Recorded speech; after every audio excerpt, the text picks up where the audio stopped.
Now more than ever, you need intelligent black society. Greetings, brothers and sisters from around the world, and welcome back to the home, the haven, the stronghold, and the super fortress of intelligent black thought. The only one of its kind on planet Earth today. This is the blackchannel.net radio.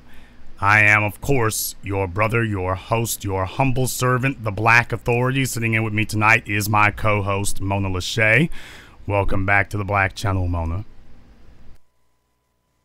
Black first. For the last couple of days, people have been messaging me. People have been contacting me. People have been asking, really, the dumbest question, of course, which is, TBA, do you know? There's a reason that they call me the Authority. Yes, of course I know. Of course I know about Michael Brown. Of course I do. And I'm not saying anything about it. Not because I don't know. They obviously didn't read anything. I didn't say anything precisely because I did know. And most black people are not accustomed to that.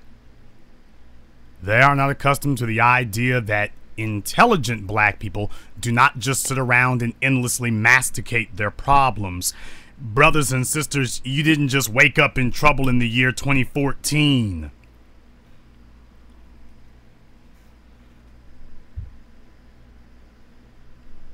You're talking about St. Louis and Michael Brown. I'm talking about Emmett Till. You just now figured out there was a problem? You just now figured out you were in trouble? Those of you of the current black generation, you are just now figuring out that there was a problem? You're just now figuring out that they sharpened their claws and they're coming after you?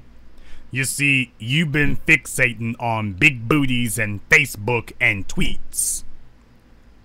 That's what you've been fixating on. But the people who are coming after you, you realize that all of your little buddies are letting you know that all that training that your non-black friends are doing every weekend at the gun range, they're letting you know that that's what they were fixating on. You know, black people are the biggest users of Twitter. For those of you who didn't know, black people are the biggest users of Twitter and Facebook. Black people are the biggest users of social media. We're only 13% of the population, but we're #1 in use.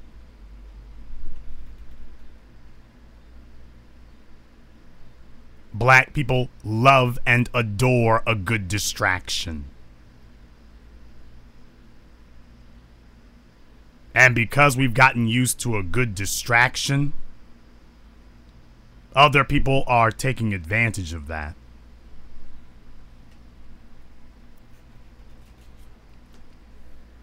A lot of you, this is your first time ever seeing black people upset and actually doing something that resembling something in response to murder by the police departments. This is the first time in your lives you've seen it. I've seen it 3 times in mine, and Mona Lachey's seen it 6 or 7 times in hers. Brothers and sisters, I don't want to see any more rioting. I don't want to see any more civil unrest. I don't want to see any damn looting. I don't want to see any more demonstrations. I want to see retaliation. And they were setting fires in Ferguson last night. Setting fires at the Shoe Town. Setting fires at the Nike store. Setting fires at the Walmart. And setting fires at the rim shop. They were not setting fires on the police They were not setting fires at the police station. They were not setting fires at City Hall. They were not going after the people who had gunned them down. And that is because you are today prostrate, weak, and helpless. And you do not actually know what to do in a situation like this. They do not actually know how they are supposed to respond. Mona, the reason why it was imperative that you join us tonight is because even as a child, you saw these events. You saw the aftermath of Watts and LA. I'm talking about the 60s, y'all, for those of you who don't remember, the 1960s. You grew up in the aftermath of those. 41st and Central. If you don't know the history of the Black Panthers and 41st and Central, look it up. You grew up watching that. You grew up and you saw that. Now, that was not a riot. Watts was not a riot, people. LA was not a riot. 41st and Central was not a riot. That was an uprising. That was an intifada. And if you don't know your Palestinian history, look it up. Now that was when you were serving notice. And people who thought they could kill your children with impunity were getting served. Whole lot different from what we've seen from 1991 to current day. Whole lot of difference. Mona, some folk think that there's an uprising going on in Ferguson, and they don't understand that there's a huge difference. A huge difference. Why don't you enlighten them? Yeah, they're going about it all wrong. They're destroying their own communities. You're absolutely correct when you say that they should be attacking the people that have been attacking them.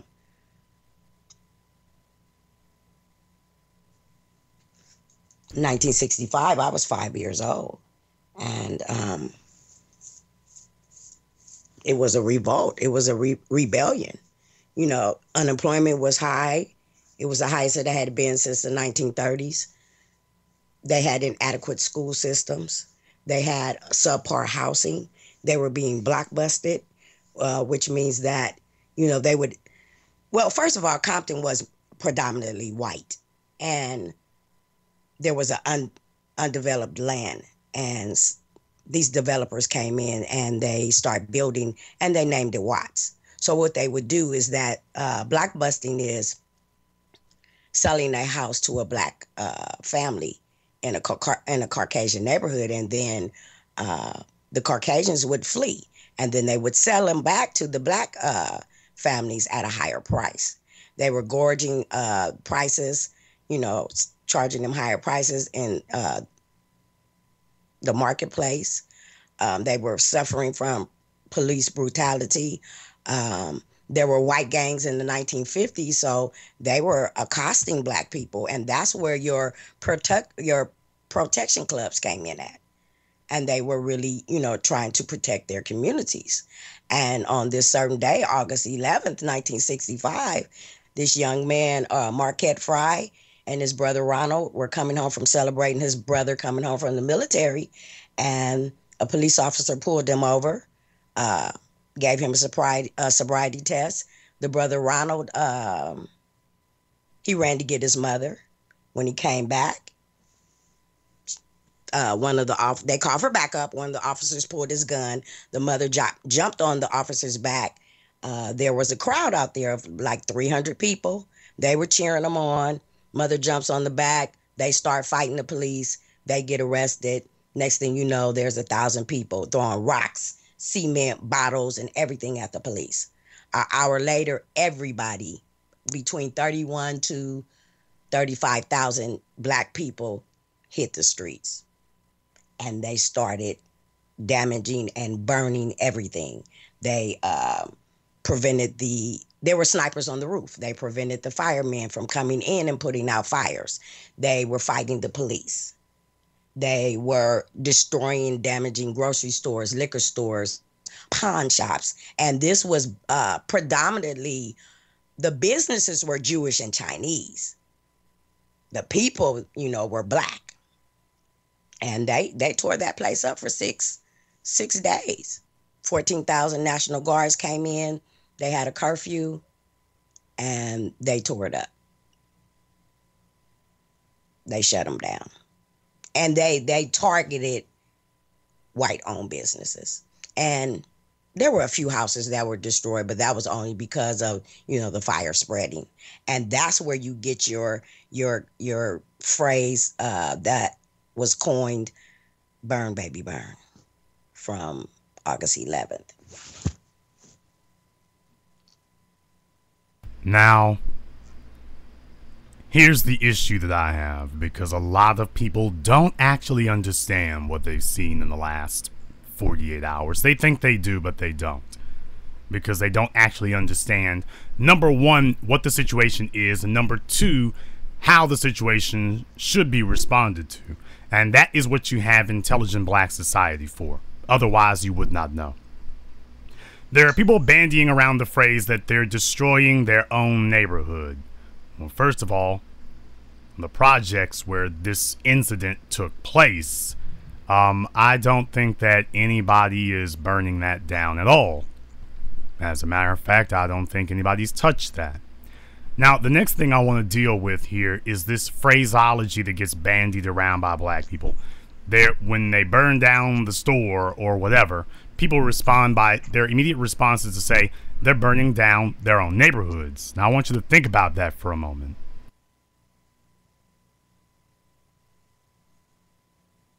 Think about that for just a few moments, everybody.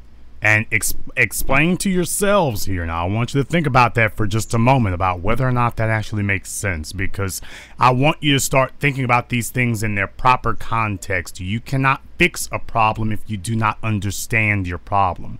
If you are going to use the phraseology that you're burning down your own neighborhood, well, doesn't that actually mean that you have to own something? Absolutely.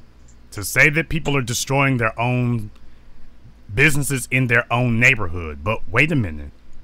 What do these people actually own? You see, idiots, clowns, fakers, frauds, the general rabble, they don't actually understand these things. And this is why so many of you in the modern day are uninformed, because you haven't actually gotten to be debriefed by people like me and Mona before, so that you can understand the difference between an uprising and a riot, and the difference between destroying your own neighborhood and somebody else's. They didn't own any of that. Now, I do understand that a couple of those businesses were probably black owned by other black people. I do understand that. But what I'm telling you, and this is something in particular here, Mona, it is imperative. You see, black people do not understand the basic tenet, Mona. There were people who were telling me that the rim shop was owned by a black man. Here's my first problem. My first problem is, why is a black man opening a rim shop in the damn ghetto? Why is he doing that? How much can you actually do or change with a rim shop? What I'm saying, Mona, is that, are you building an enterprise, or are you just building a hustle? Now, that does not, and I am not excusing or condoning what happened. But what I'm saying is that we as black people, and particularly black entrepreneurs, we have to think strategically. You see, you all have to understand that when Europeans and Anglos move into an area economically, when they move into an area economically, they don't just go in. They don't just go in and put up a business for the sake of putting up one. Now, Jason in the chat room is saying that the guy who owned the rim shop was white. That wouldn't be surprising for me at all there. If there were any black businesses in the neighborhood at all, I haven't been able to confirm any of those numbers yet, but very few, if any, of the businesses in that area were black owned. And the number one thing would be like, why would you be opening up a rim shop in that area to begin with?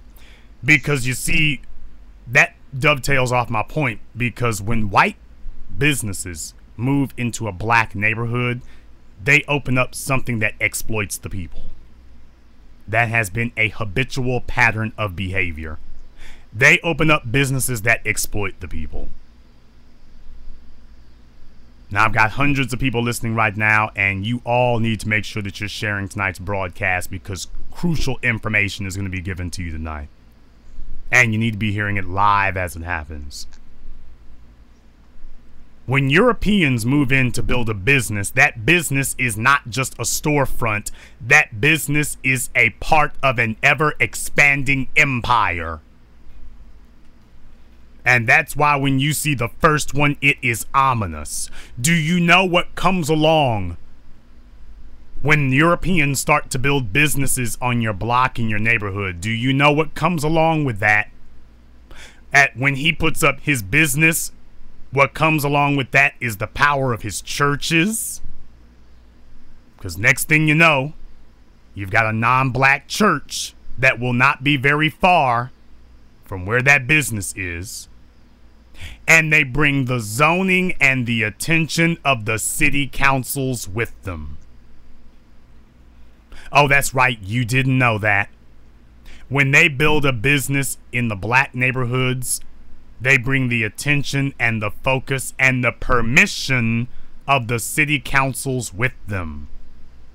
Because you may not be concerned about using business to control government, but they are. And they have always understood that you control your government through your enterprises.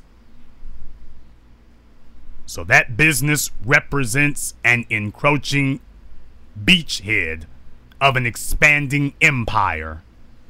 And now you have been targeted for annihilation. That business represents the first salvo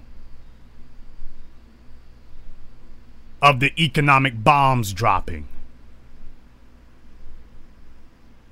But black people do not understand that, because black people do not understand that, as Umar Johnson said so eloquently and excellently in our documentary 7 a.m., that economic science is a branch of military science. That Sun Tzu's Art of War is required reading in every Japanese university. Most of you do not know this. Sun Tzu's The Art of War is required reading at every Japanese business school. It is required reading. You are required to read it.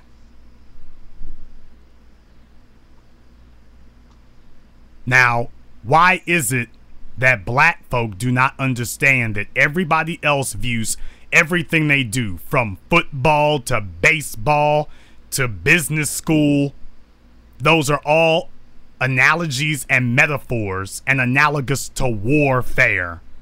Every time these people mention these things, they're the biggest aspects of their societies, and yet they mention them in militaristic terms.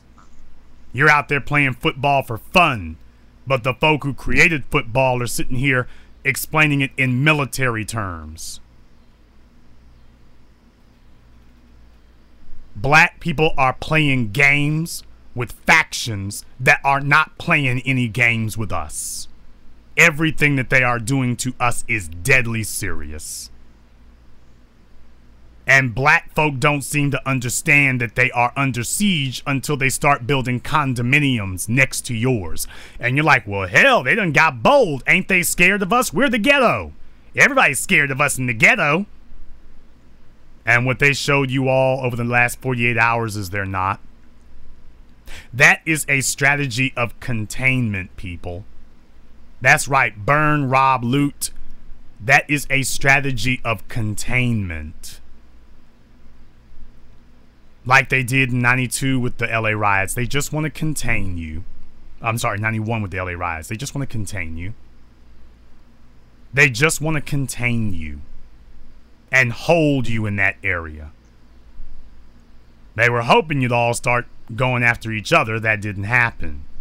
But they just want to contain you. They're not going to go in and stop you.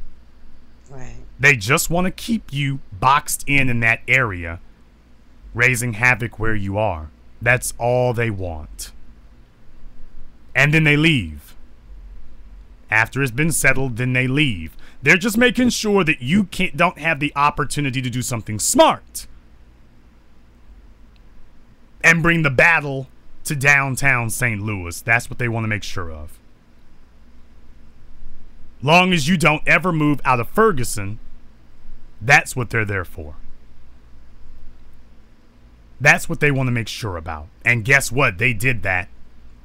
They had riot police all over. They had full-blown tanks out there. The militarized police department was on full display and still is. That's what it's there for. And the goal is to create a morning after effect. When this is all over, black people will be, everything around them is completely destroyed. All the businesses are completely gone. They'll just take their insurance money and move elsewhere. Don't know if Walmart will stand strong or not. Who knows? But they're going to take their money, their insurance money, and leave. Now that's if you're not lucky, they will take the insurance money and they'll rebuild. If you are lucky, they will take the insurance money and leave. And Mona Lachey, I am hoping that the latter is what occurs. I want all of those businesses that were there to take their money, pick up, and leave. I want them to pick up and leave. I want Ferguson to be completely isolated from everything else. Do you all know why? Because I want Judgment Day in Ferguson. And Judgment Day does not involve a cop shooting yet another black male. You should have known that was a problem a long damn time ago. Judgment Day is when you do not realize that your lack of an economy is what allows those people to be able to do those kind of things to you. Judgment Day is when you realize that your ability to loot a store does not equate to an uprising. Judgment Day is when you do not realize that you should have been able to seal off that entire area and no one should have been able to get in to save the killers. That's Judgment Day. And you don't understand that. That you got them outnumbered 100-1 and they're still kicking your asses. That tells me that you do not understand the severity of your plight. You don't get it. You don't see the gravity of this situation. You don't get it. I want Ferguson completely sealed and shut off. I don't want them to have access to any businesses. I don't want them to have access to any malls. I don't want them to have access to anything. I want them to understand that their ability to get red bottoms and tacky, yacky, Remy, natural cornflakes on their heads is not the best thing they can be doing. That is what left you helpless. The cops didn't just walk in one weekend and start gunning black males down. They knew they could do this because you showed them how helpless you have been for the last 40 years in that place. You showed them how helpless you have been for over 40 years.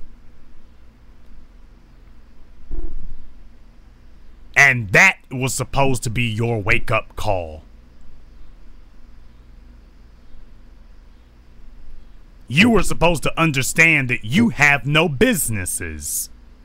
Mona, businesses in your neighborhood are supposed... Black people do not understand. In white neighborhoods, the place that they rally at are the businesses. In the black neighborhood, the places that they rally at are the church. And that's totally backwards. I understand that used to be a good substitute, but people, we've been rallying at churches now for over a century. It's time for us to own something more than a church. Because most of these pastors are in collaboration with the powers that be. Their job, City Hall gives them a call and says, now you need to get in there and tell the rest of your people, tell the rest of your kind to go sit down and simmer down. Or we won't invite you to this luncheon or that luncheon.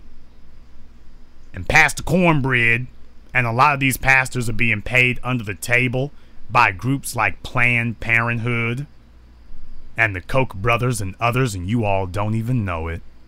You don't even know it. And you wonder why your black churches do not speak up against abortion. You wonder why T.D. Jakes and Creflo Dollar will not speak against them. Huge, mammoth, mega populous church congregations. And they will not speak out against abortion. And Margaret Sanger announced that Planned Parenthood should pay black clergy. This was at the beginning of the 20th century. She openly said it. Now, if they're not speaking against abortion, what the hell makes you think they're going to speak against the murder of black males by police departments? Isn't your pastor supposed to be specializing in fire and brimstone? Isn't he supposed to be preaching to you all eye for an eye? Isn't he supposed to be doing that? But the first thing that these pastors do is they walk in and tell you all not to do anything. The system is grinding you into powder. And what does Reverend Al fly into town and tell you? He tells you, let the system play out. The problem is the system is playing out. Brothers and sisters, but specifically brothers, the system is not broken. That's a huge misconception that you have, that the system is somehow broken. The system is not broken. The system is doing exactly what it's supposed to do. It's vaporizing you. You notice how every time you turn around people, there is always an excuse, a justification, a rationale for why they can brutalize you and treat you so much differently. There is always something like that going on. White racism is always justifiable. Always. Whether they're taking your children, slamming them into special ed, whether they're beating up your mom, whether they're building liquor stores in your community and banning them in their own, whether the police are gunning you down and shooting you in the back. There is always some justification by white supremacy for why it is okay for them to do what they did.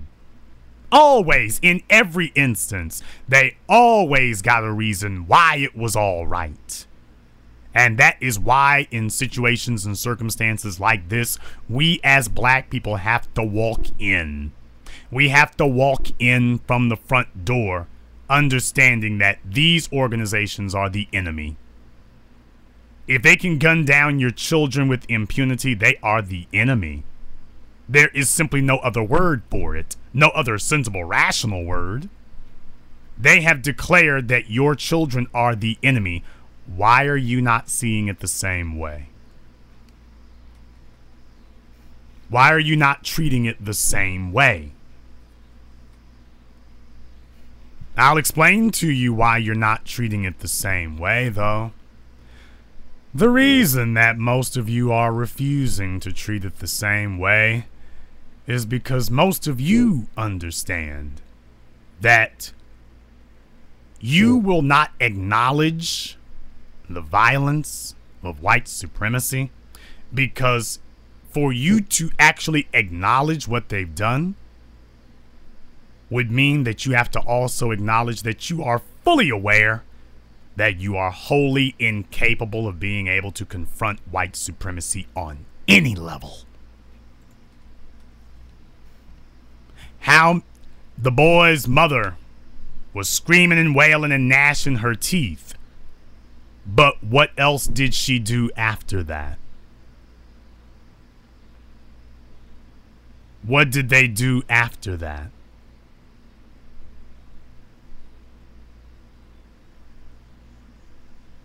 And that is why I say to you all tonight that we cannot confront the epidemic of white supremacy without dealing with the handmaidens of white supremacy.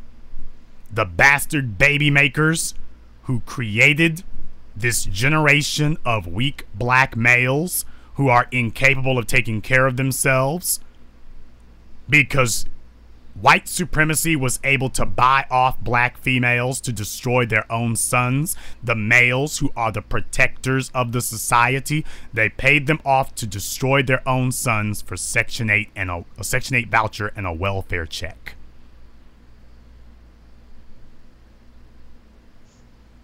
And as long as she can get her food stamps, she will make sure that he bows to any European who walks into the room. And that is what they've done. They make sure that their sons bow to members of the dominant culture, but that their sons will lash out irrationally like a bunch of hoes at members of their own society. Understand something. When you see a heifer with a welfare check, that's supposed to be a scarlet letter on her. That she is acknowledging that she is a paid franchise of white supremacy. That is what she is acknowledging. That she is on the team. I got my welfare. I got my food stamps. I got my WIC. Yeah, I'm on white supremacy team. Team white supremacy. And if we as black people do not acknowledge that, the next step is annihilation, brothers and sisters. Mona, I was watching last night, and there was something that I was looking for. Now, let me say this one time to people. I did not look at any type of... I didn't go around searching everywhere for information. That was not what I did. I only went to a few places. Mona, they were not talking about this last night. This was not breaking news anywhere. In the last 48 hours, this has not been breaking news anywhere in the national news media. Even though they were aware of it, it was breaking news nowhere. Nobody has been or is giving wall-to-wall coverage of what's happening. They did sit out there after Trayvon Martin. After the George Zimmerman verdict, they were all over out there. We're ready. But for this, the national white corporate media was nowhere to be seen.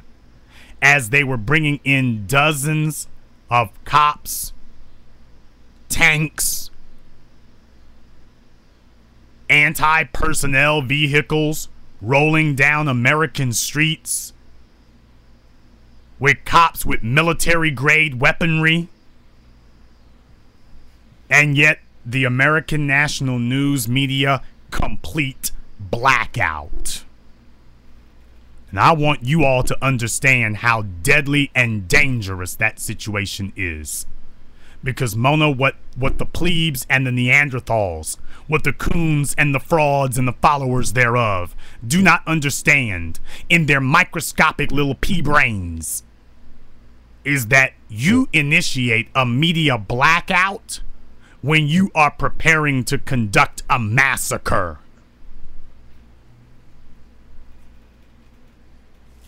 There are a bunch of young people, and when I say the words Tiananmen Square, you don't know what Tiananmen Square means. Most of you who weren't born in the early 80s at the very least, you don't remember Tiananmen Square. For those of you who don't, Tiananmen Square was in China, right in the heart of China. A bunch of young students young academic students had made the ill-fated decision that they wanted freedom, justice, and equality. And the communist government said, y'all think y'all in America. No, no, no, no, no. Let us remind you where you are.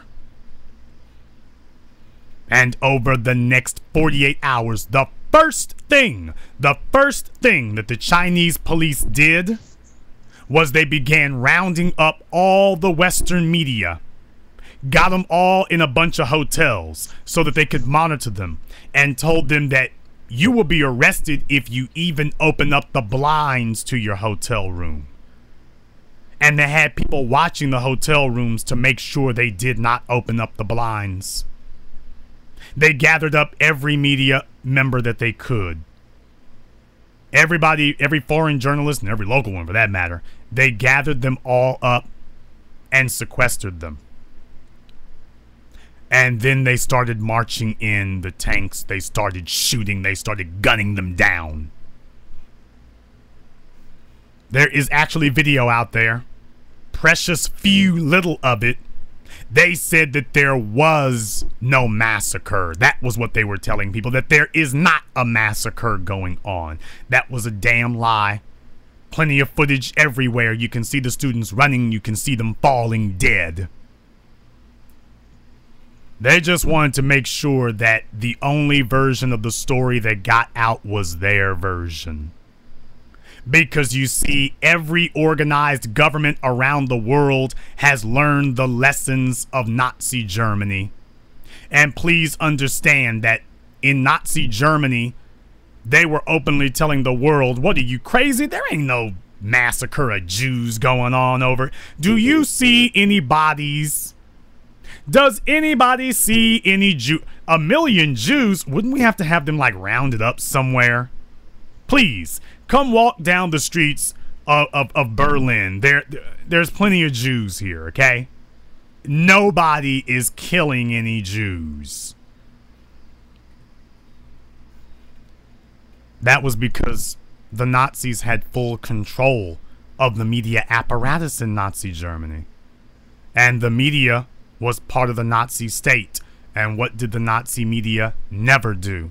They never reported on Auschwitz, Dachau, Sobibor. The list goes on.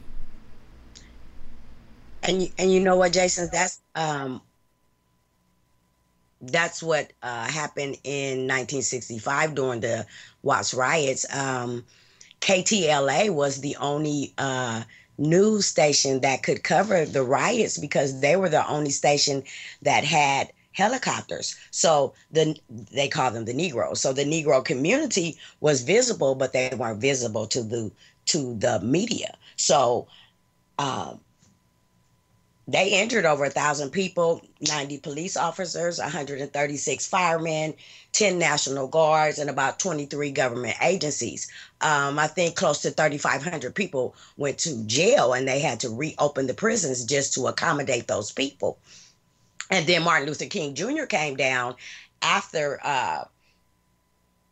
the curfew had been lifted and the riot was over. And he was met by a mob of like 300, angry Black people. And, the same thing that is happening in 2014 is what they were complaining about back then: economic and political isolation.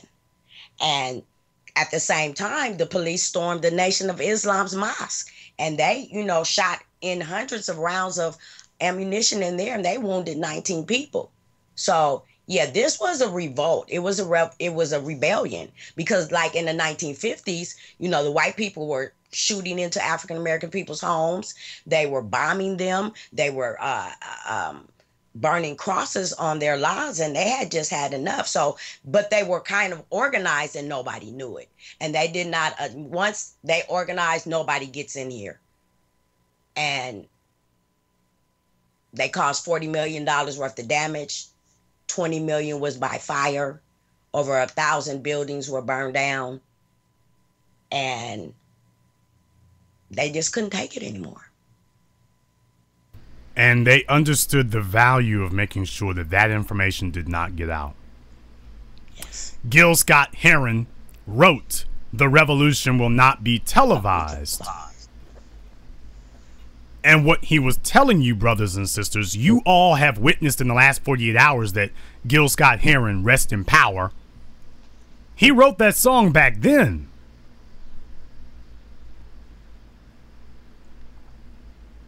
Wrote that song back then.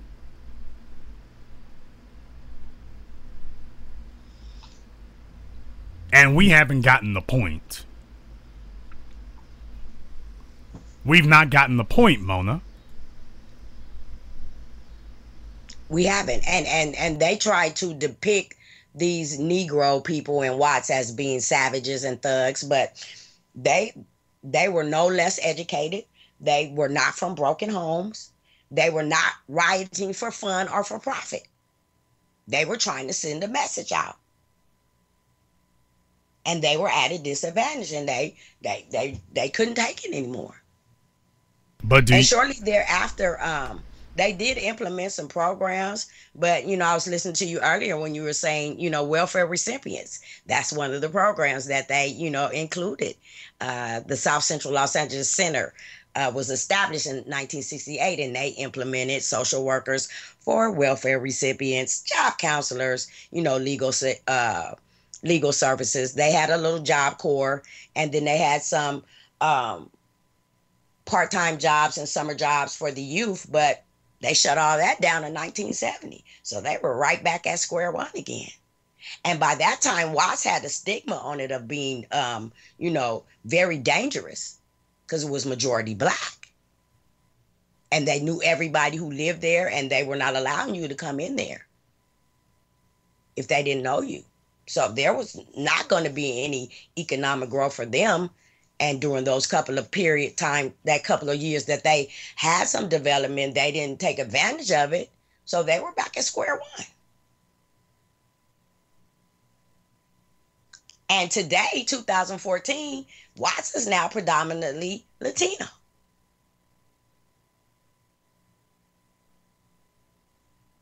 So it has no Black economic growth whatsoever.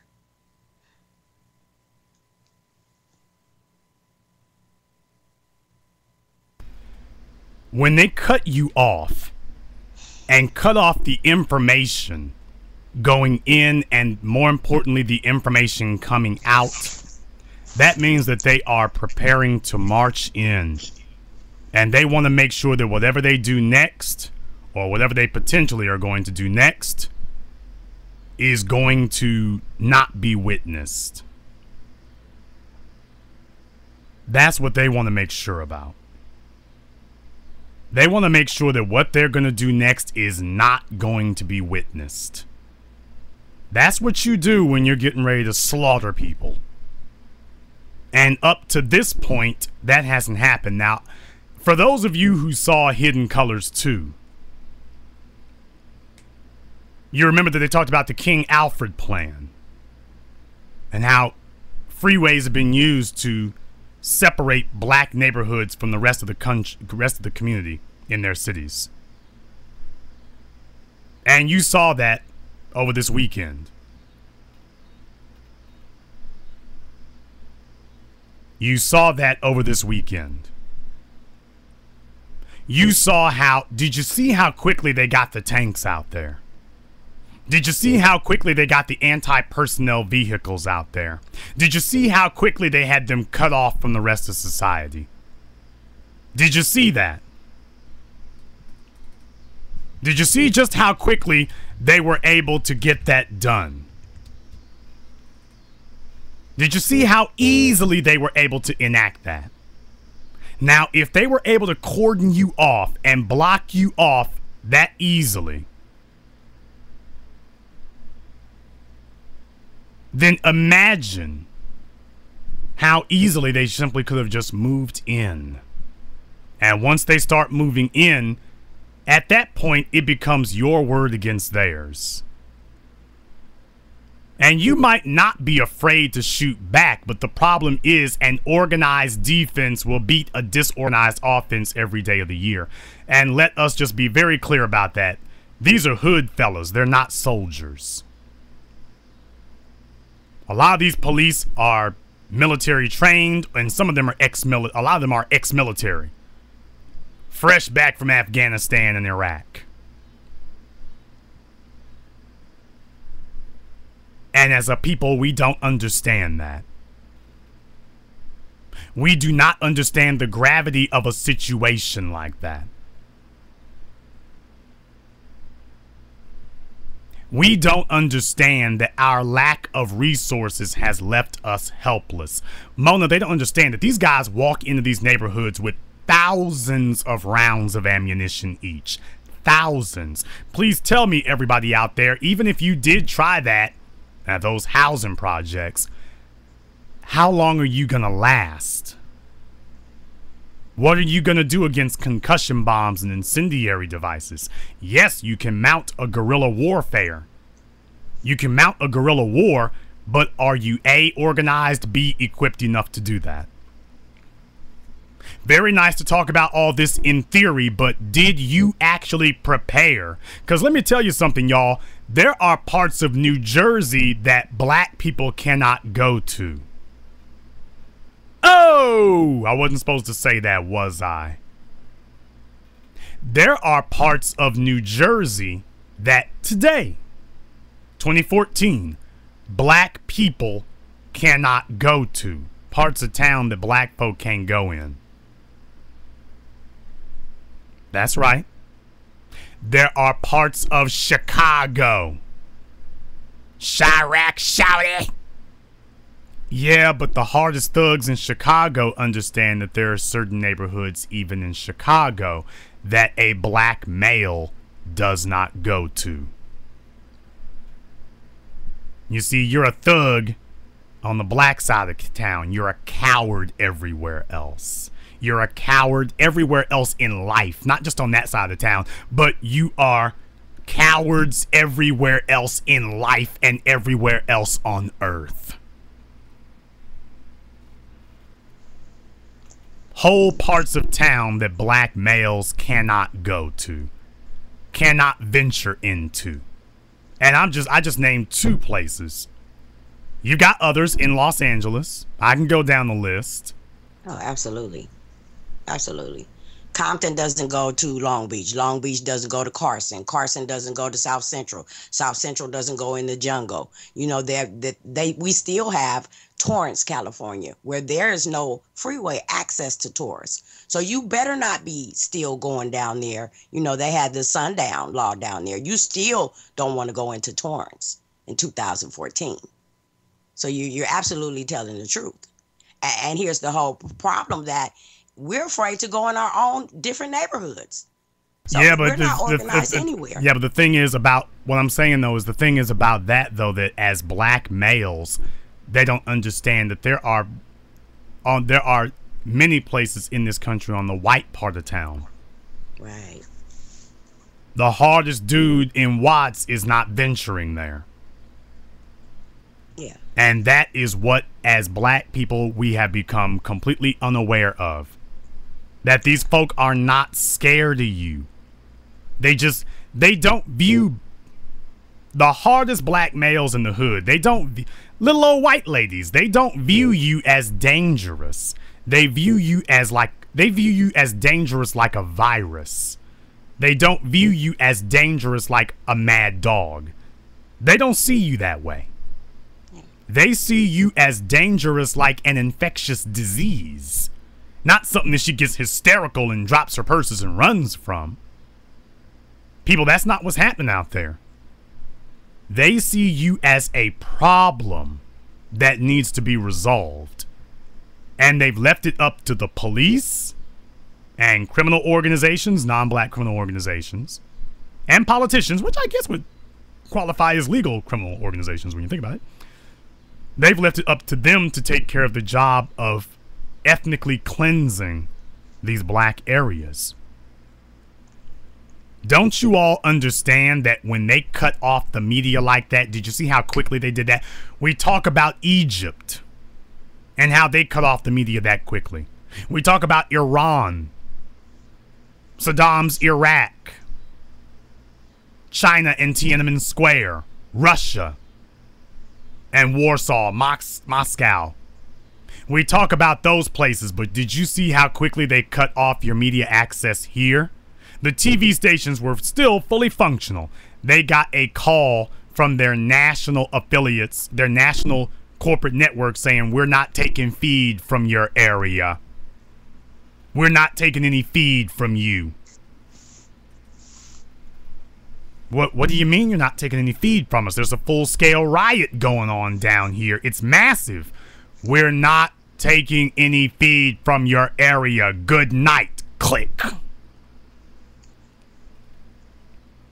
And there you are, just sitting there with the tanks and the machines of war ready to move in. And absolutely nobody will know what happened to you. Nobody. If by the time they find out, it will be days later. And by that time, their story is the accepted narrative of what occurred. And now you will have to prove that it did not happen the way they said it did. And let me tell you, after a few days, that'll be impossible. That will be impossible. Why? Because you are dealing with a Euro society that already is predisposed to just assume that you're the bad guys. And that you must prove that all barbarism against you is justified. And you must prove that all barbarism is not justified. And that is what we do not accept. You see, if you actually owned your own television station. Oh! If you actually owned your own television stations, then you would be able to transmit this information and communicate to your people. Because the Latinos are not depending on the Anglos to provide their media infrastructure. They've got their own newspapers. They've got their own Spanish-speaking television stations. They've got their own cable TV networks. They can communicate to their people 24 hours a day, 7 days a week. This is why we as black people need to stop with the damn Air Jordans and the frickin' rims and the world star hip hop coonery that goes on. With the buck dancing jigaboons, the Fraudo Mayors, the Nicki Minaj's acting a damn fool. This is why you have to lose your appetite for that, because we need an unwavering message on this. This is times like this in our history that you understand why this is a crucial and pivotal point for us. You desperately need the Tariq Nasheeds, the Jason Blacks, people who not only can tell you about these events, but put them in their proper context for you, so that you understand exactly what's happening to you, so that we can help put this in its proper historical context, so that you will understand what's occurring out there. Not guesswork. So that when you see that you turned on your TV and they're not covering it nationally, that we are able to communicate to you this is dangerous. You need to understand that this is a conscious decision by them, and it's deadly dangerous. It's deadly dangerous. Because if they start shooting, how are you going to get the word out? How are you going to let people know to mobilize? How are you going to do that? You have no communication apparatus. None. None. So if you wondered why it was so essential that we lay coonery and buffoonery to rest, if you want to know why I'm not letting up on the fraud and all their supporters, it is because what these no good Negroes are going to do is they are trying to popularize coonery into the 21st century at a time that we need to be championing power, wealth, and influence. that we need to be championing black empowerment, and these dumb bastards still want to be entertained. Death to the segment of society that demands entertainment. Death to that obsession with entertainment. You do not need to be entertained. You need to be informed and mobilized. And that is why we need 1,000 of us out here. And we need a bunch of TV stations to go along with that. A bunch of radio stations to go along with that, so that our people can be informed in real time of what's going on out here. We need to have several outlets where our people can be communicated with in real time. Let me tell you, you all ought to be throwing brickbats at Nicki Minaj this morning. You ought to be throwing rocks at the Real Housewives of Atlanta and LA. You ought to be spitting on Nelly and the Saint Lunatics and telling them that we needed y'all to do like Marvin Gaye and start talking about what's going on and doing like PE. I don't give a damn if Nelly's got a beef with KRS-One. Negro, you need to be doing what KRS-One was doing. Oh, sorry, you can't. Why? Because you need to get me to purr. Watch me cooning in my Air Force Ones. The reason that they're not talking about white supremacy is because they are on the side of white supremacy. And you need those of us who have not been co-opted to speak the truth to our people, because we are in a perilous and deadly age.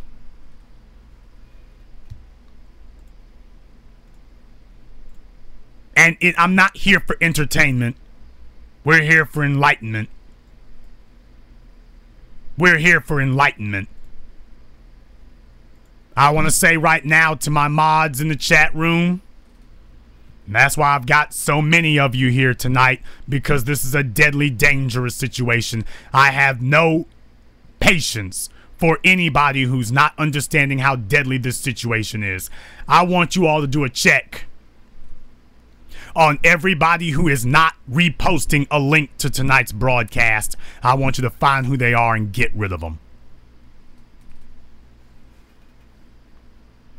Because if you came here tonight to be entertained, because that's what Negroes like to do. They want somebody to talk to them and vent about their issues, and once they're done venting, we can go back to dancing a jig again. Damn that.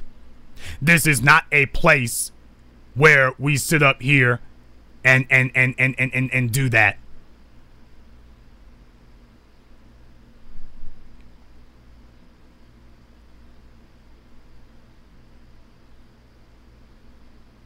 This is not a place where we do that.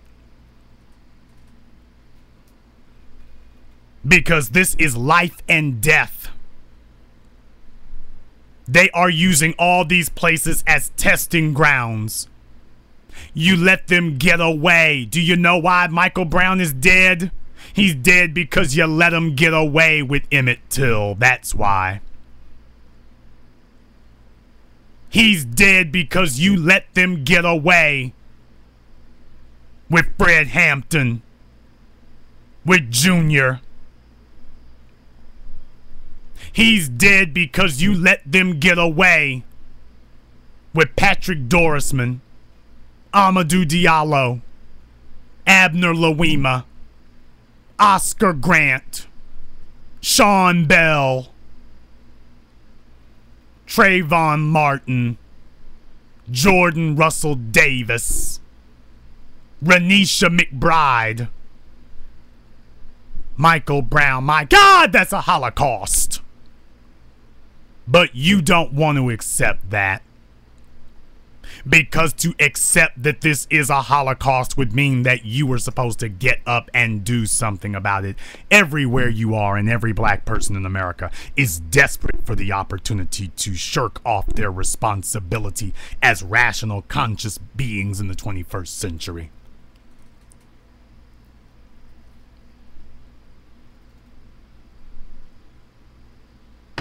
Everybody wants to do that now. So they come to places like this because they desire to be entertained. They want to hear me whoop it up. Give us that good revolutionary talk. They mocked being revolutionaries before tonight. They mock black empowerment when it's still safe to go to the store. Soon as the police start gunning them down, all of a sudden they want the conversation to transform and change into the one thing they've been mocking for months. Now they want to talk about black empowerment. Eric Garner gets murdered on video. Now it's safe to talk about black empowerment.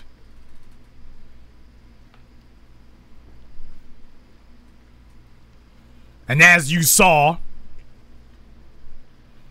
for the fraud faithful out there, as soon as the bullets stop, they're back on the side of the police and white supremacy again. Yeah, that's right. That's what your kind do. Because this is what white supremacy has done to you. They've co-opted you. They've made you a part of their apparatus. So the idea that we can speak against it daily, that should become your religion, that's anathema to you. And that's why you don't want to hear me talking like this. You want me to tell you that it's still okay. You want me to tell you that it's still all right. You want somebody to give you the word that, okay, I can slip on my Nikes and it's okay. I'm going to say something here tonight, and it's going to offend many people, but damn ya. Because those of you who are offended, you are part of the problem. I am saying tonight, in no uncertain terms, that every bastard baby maker in that housing project is guilty of treason against the black body politic. They are guilty of treason against our people. And the reason that you are guilty of treason is because you have been giving birth to children and refusing to raise them as conquerors and warriors against the enemies of black society. You are traitors to us. White supremacy is the enemy. But it's always been the enemy. That's not new. That's not revolutionary. That's not novel. They're doing what they've always done. Are you doing something different from what you've always done?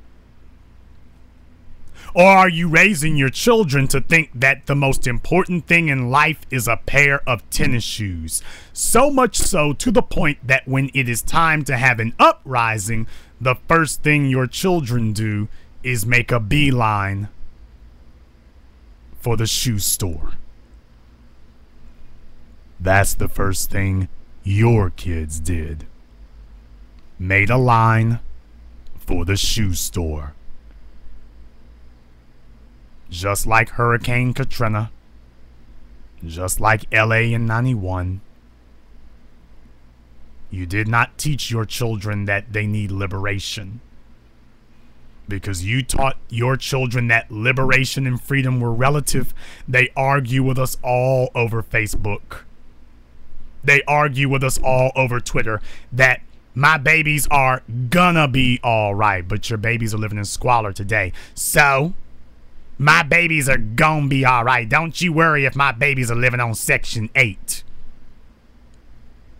Let me explain something to you people. You have refused to build an economy. You have allowed your bastard baby makers to tell you that sex and shoes were more important than power, wealth, and influence. When you don't own anything, you are happy to be a slave. You are content to live life as a slave. When you don't own any, let me tell you something, people. When you own businesses, you don't let people just walk into your neighborhood and gun down your people. You don't do that. When you have power, wealth, and influence, you don't just let people walk into your neighborhood and shoot your kids.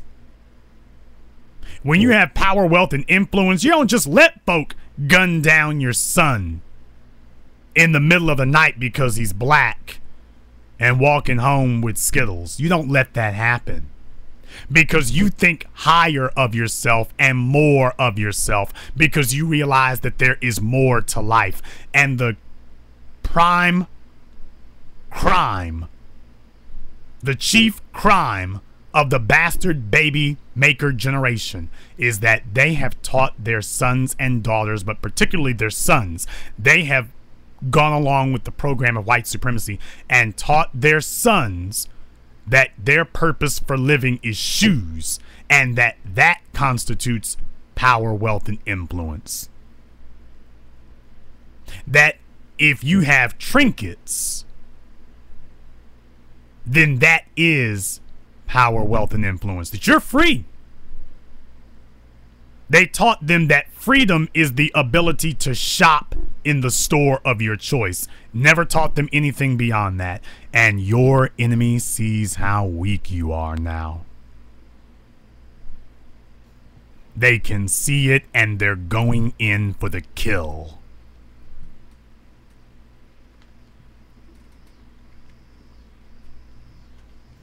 When you own businesses, when you have power, wealth, and influence, when you control the economy of an area, you don't let people walk in and shoot your kids 8 and 9 times. You don't allow the politicians to go back into office after allowing it. You don't allow the district attorney to sit in office after allowing it. First of all, the people who go in and gun down your kids got to make it out alive. That's the first thing. That's the first thing. Because poor people do not mount defenses against invading armies. Poor people don't do that. Poor people try to figure out a way to survive. They don't try to figure out a way to thrive.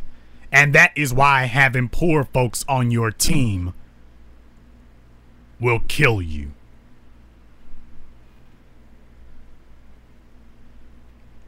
And that is why you must remove them. And if you're one of those poor people, you've got to remove poverty from your life.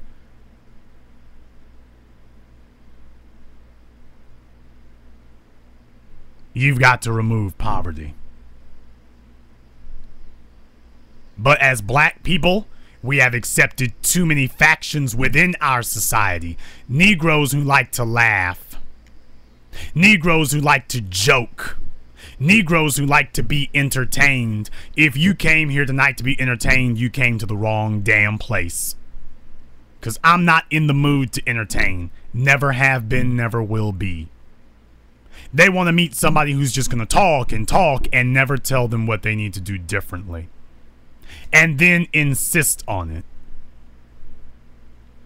Because I'm past the point of talking, people.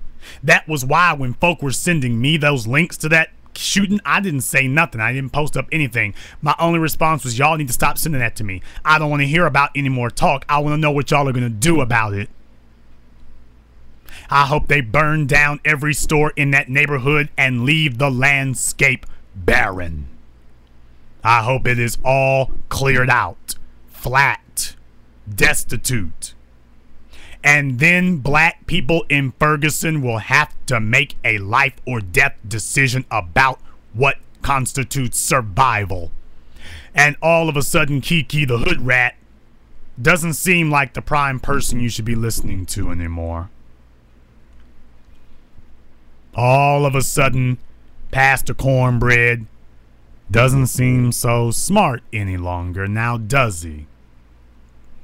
All of a sudden, the people that you've been listening to don't seem like the most educated folk in the room any longer.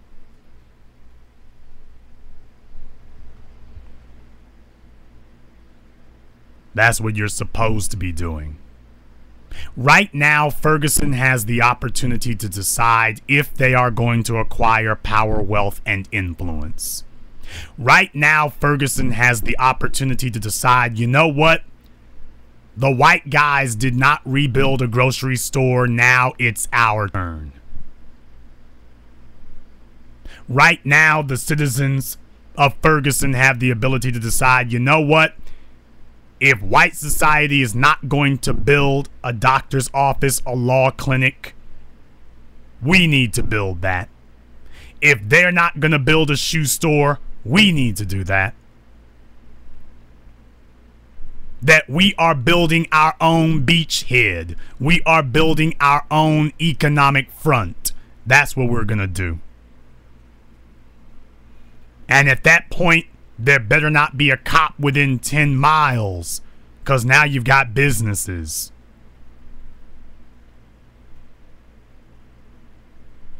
If there's anybody in the chat room tonight who lives in Ferguson or near Ferguson, I'm just going to take a guess right now because I know my people. I know my people. How much do you all want to bet that you can count the number of black businesses in and around Ferguson on one hand, but you would need both hands and both feet to count the number of churches?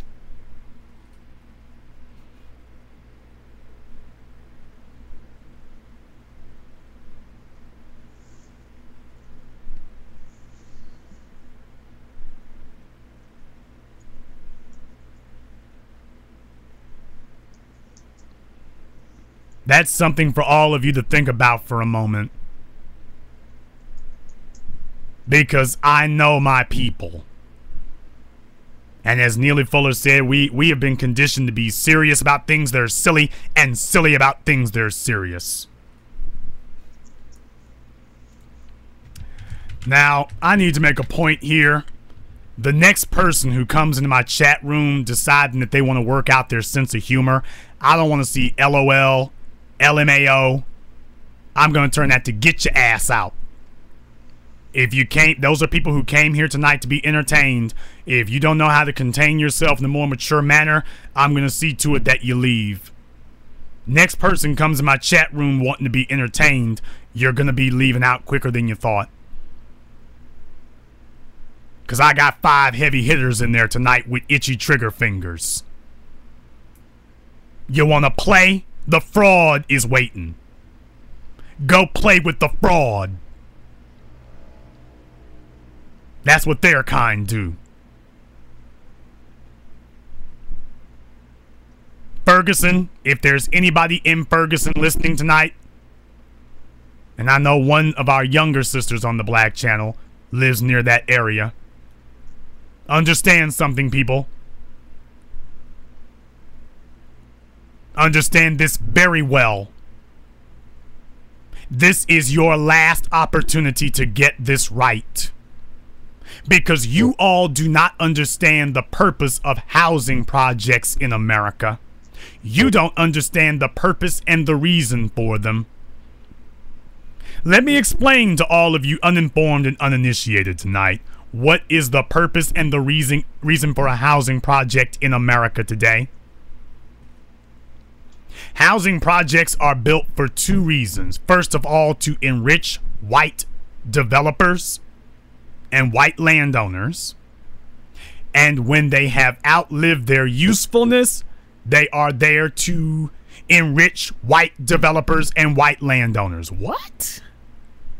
So when they're new, they enrich the white economy, and even if they tear them down, they enrich the white economy. TBA, I don't understand. Bunch of dumb Negroes out there, of course you don't understand. First of all, housing projects, Section 8 housing, Section 8 apartments, they go for the purposes of enriching the white landowners. Why? Because black people do not own any land of any significance, of any magnitude. We don't own them.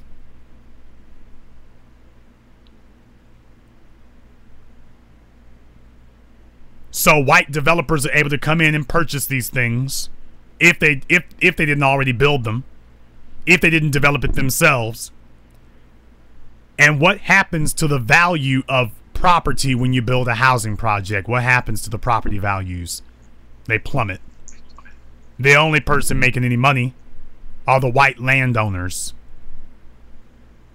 So guess what? When they finally do tear down the projects, who comes in and buys the land and then builds multi-million-dollar condominiums? Because they got the land for a song. That's right. That's the way it works. They have engineered this so that they make money coming and going. They make it coming and going. And you have nothing. Just waiting for your turn to die. And that's all. Yeah, and they're isolating their wealth. And like you said, they're waiting for the next person to die. They always have a brand or a vehicle to bring somebody in right behind them. And it's a vicious cycle, and they continue to gain wealth, and Black people continue to be used, thinking that, somebody is helping them out. What has happened is that after 3 generations of Black people being raised by single mothers, Black people have just they've been raised with the idea that somebody else is supposed to come in and play breadwinner. Somebody else is supposed to take care of them. You see, the overwhelming majority of Black society are consumers. What does that mean? That means that they want somebody else to build it, and the extent of their responsibilities is simply to purchase. Other people will produce and provide. We will simply try to buy what they have provided and produced. That's a feminine mentality. Because females have to focus on the nurturing of the children. She can't go out hunting and gathering. That is providing. The man provides, the woman takes care of the offspring. We've got it screwed up now where white daddy is providing and the females are getting Negro trinkets and bedwench trinkets and telling the children that Jesus and the welfare check are your daddy. Yeah, you all have heard that before. Now you know what it actually means. You need to come to the Black channel to understand that. Yeah, you all have heard that phrase before. Some deadbeat, low-life, bastard, baby-making hood rat super slut sitting up here telling you that Jesus is my man.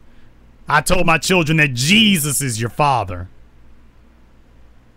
If that's not the definition of treason against our people, what is?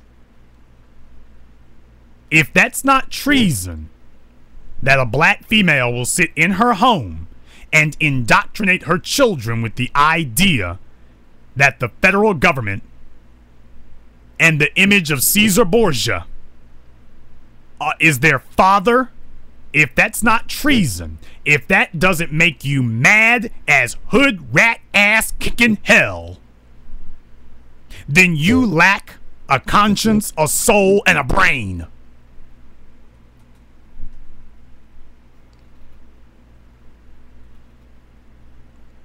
No, she's not raising her children to be conquerors. She's raising her children to be the conquered.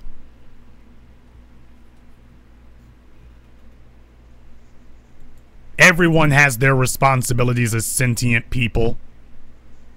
Everybody does. And it is treason for you. It is high treason for you to bear children and then not indoctrinate them to be leaders because you've left them to their own devices. That's treason.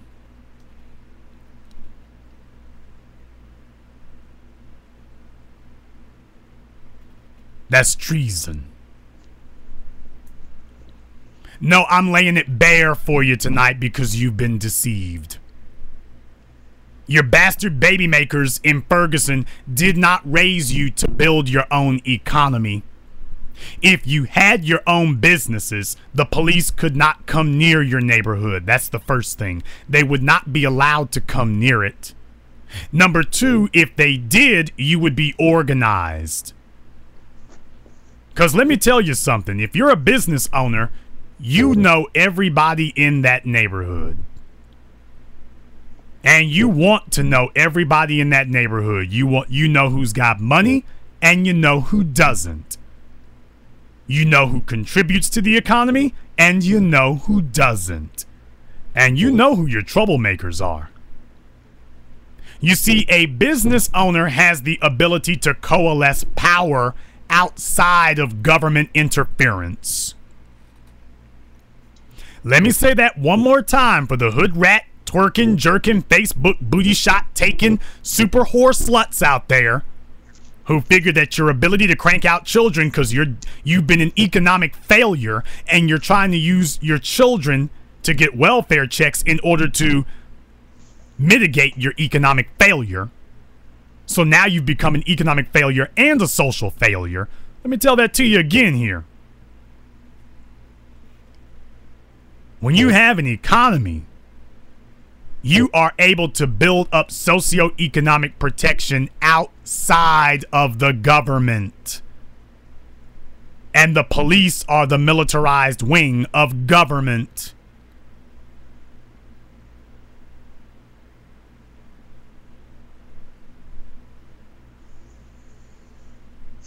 But there are too many of you, particularly the black females, who see the police as your friend. And you've taught your children the same thing, and that is treason. Your children are supposed to be raised to believe that the black store owner down the street, that is your friend. Your children are supposed to be raised to believe that black male next door and across the street from you is your best friend. Because in the words of the immortal Dr. John Henry Clark, you are supposed to understand that black person is your last best chance for survival.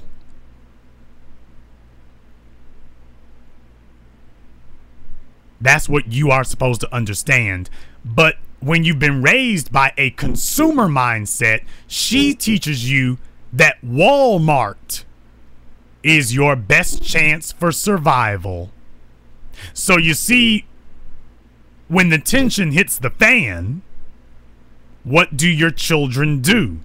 When your bastard baby-making broodmare slut mammy has taught your children that the key to survival is Walmart and Foot Locker, what's the first thing that your children are going to do when all hell breaks loose? They're going to run to Walmart and the shoe store. And what did they do for the last 48 hours in Ferguson? They ran to Walmart and the shoe store.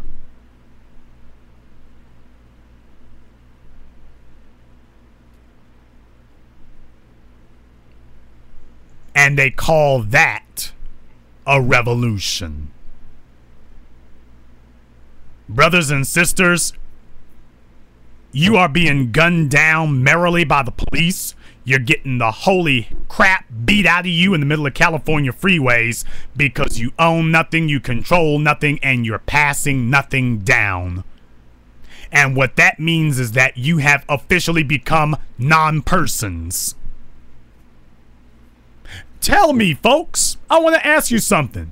If you are a person who owns nothing, controls nothing, and is passing nothing down, the 3 rules that I gave you that defines what wealth is.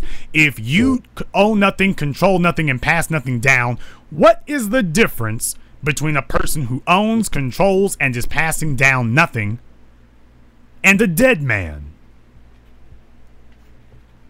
Somebody explain to me out there, what's the difference between the two?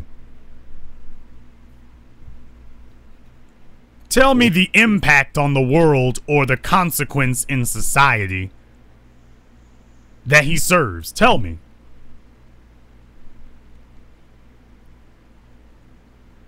A person who owns nothing, controls nothing, and is passing nothing down, what consequence does he have? What does he control?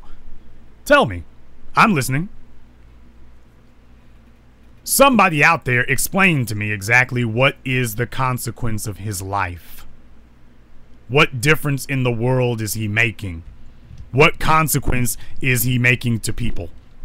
What is the difference between him and a dead man? These are all very simple questions.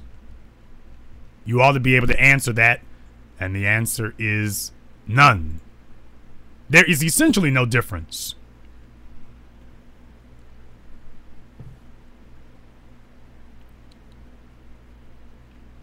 That is what happens when you own nothing in your neighborhood. Do you all understand that as black people in them housing projects in Ferguson, they could replace you tomorrow with Latinos? Not next year, tomorrow. Do you understand that by being warehoused in those housing projects, that you have simply become a commodity that is being warehoused? Did you understand that? Your presence in those neighborhoods is solely for the purposes of justifying the expenditure of Section 8. That's it. Nothing else. So what that means is that they can move out the inventory of blacks and move in an inventory of Latinos or Asians or Arabs. It doesn't matter. You are inconsequential.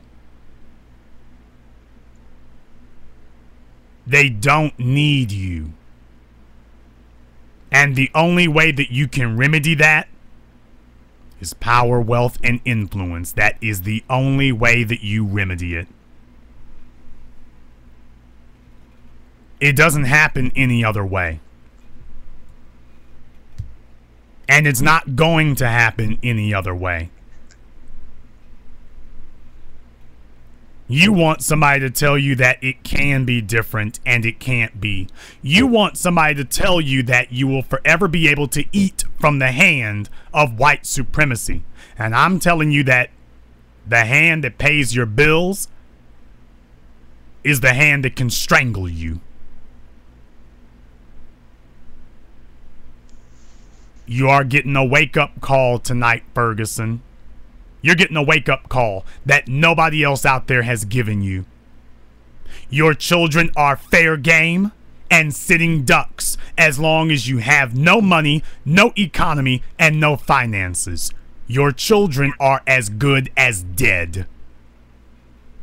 And all you can do in the world star hip-hop YouTube generation is get your cell phone cameras out and record yourself dying. That's all you can do. Get your cell phone and watch yourself die.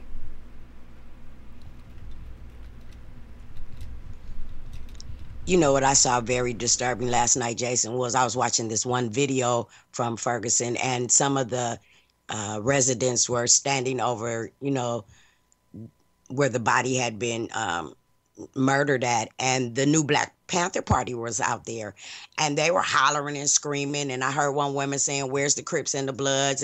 But I did not see anybody saying, "Where's your guns at?" You know they're coming back. We all know that when 3 or more black people are gathered, that's considered to the police a gang. Nobody was out there saying they're coming back. Where's your guns? Everybody needs one. They're not getting back in here. They were just out here talking about, we can't take it anymore. And this is the new Black Panther Party. And they're just out there hugging each other and talking. That wasn't a time for that. And here's the thing. If you're scared to death, say you're scared to death. If you need some help, say you need some help. Because we got all these gangsters out here, and they don't, when it comes to doing something gangster, they don't want to do that. Now, if they were selling crack to their people, they'd have some shout out boys out there. They have some hooty-hoo. They have somebody on the roof looking. They know who was coming in and out of their community. And you know what? What was really sad to me is the other day, I said, I need a job. What black man out here can hire me? One guy told me he was ready to expand his company. He sent me to Wake Up Now. That's not your business.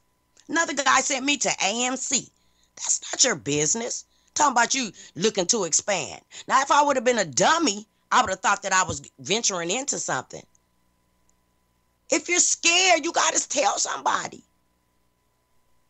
You willing to die and take penitentiary chances to go sell some crack or some heroin or some mollies or some weed, but you're not willing to die for your people. That's a sad affair. That's a sad affair.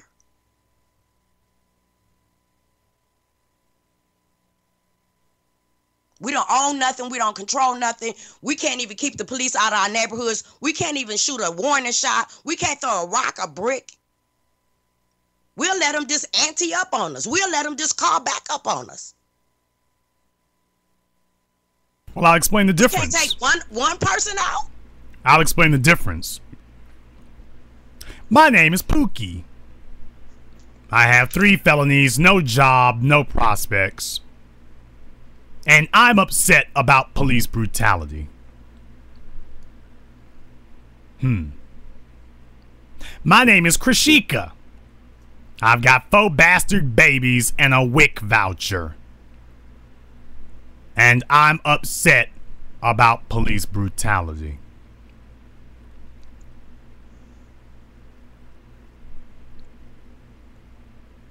My name is Jason Black. I've got 3 businesses. I've got dozens of employees. And I'm not happy about police brutality that happened in the last 2 days. You see, those 3 people talking on the news make 3 completely different impressions. The problem that you just described, Mona, is one word. Just one. Organization. We are disorganized on every conceivable level of society. There is no unified black effort on any level of society except to buy shoes and to fight to make gay the new black. That's what we do as a people. Everybody's got a cell phone. Everybody's got a Twitter. Nobody is organized to develop power, wealth, and influence. Nobody is organized to develop control of the neighborhood. Everybody wants to live in the neighborhood, and in the words of Dr. Claude Anderson, Holiday Inn is a neighborhood. A neighborhood is just where you eat and sleep. The Marriott is a neighborhood. A community is where you house your power, wealth, influence, and culture. That's a community. And we are not organized to develop a neighborhood, much less a community. And that's the difference. Our churches are disorganized. They're a morass. TBA, what do you mean by that? Because our churches do not serve our best interests. Tell me the interests of black society that the average church in your neighborhood serves. Tell me. Because I can take you to Cornerstone Baptist Church in San Antonio, Texas, where John Hagee has been railing against the liberals for 25 years. I can take you to churches all around the United States that espouse the white supremacist doctrines.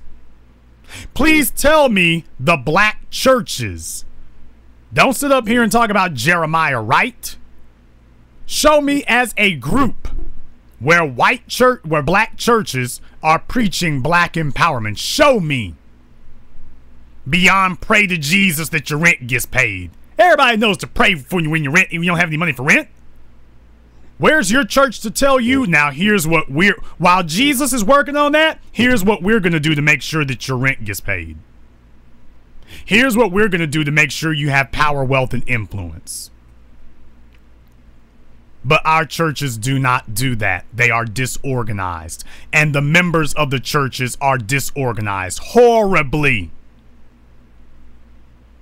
The churches do not serve our best interests because the members of the churches do not serve our best interests. That's the reason. You're disorganized at the educational level. How in the hell can you be a mother and not be deadly concerned that your child is 5 years old and not reading well? He ought to be reading at a proficiency that shocks his teachers, and you're not concerned about that. Why? Because the truth is, and can we just be honest for a minute here? We're dealing with a bastard baby making generation who did not want these children in the first place. And that is why protecting their children from the police does not concern them. Because they did not actually want these children to begin with. That is why teaching your children to be conquerors, the average black female is at war with her children. She is in league with white supremacy and working with white supremacy to destroy her own children. Because she hates her children. Her daughters growing up fully functional and fully capable, she considers that to be an affront to her. Because her children growing up successful are a refutation and a confirmation of how useless her own life has been. So her daughter's success is now offensive to her. Because she left her best years and her stretch marks with Pookie and Mike Jones. She hates her sons because her sons remind her of Pookie and Mike Jones. So she despises her children. And so she sits in the welfare office, sits in the Section 8 office, and schemes and conspires with the white supremacist powers about how she can destroy and undermine her children. That is why when you mention black empowerment to the average single mother, she starts to get quiet and recoils. Not because she does not understand what economic empowerment is, but because she does not want economic empowerment for her children. Because that represents her children leaving her behind. That's why flashy things like professional sports, she endorses that. Productive things like owning the store down the street, she's against that. Why? Because that is empowerment that she does not control. She understands that once you got that store, you don't need her anymore. When you get to the NFL, you're just an employee. When you get your store, you are the master. And once you start mastering something, you'll start looking at her and starting deciding, do I really need you in that capacity anymore? Oh, we're telling all the truths tonight.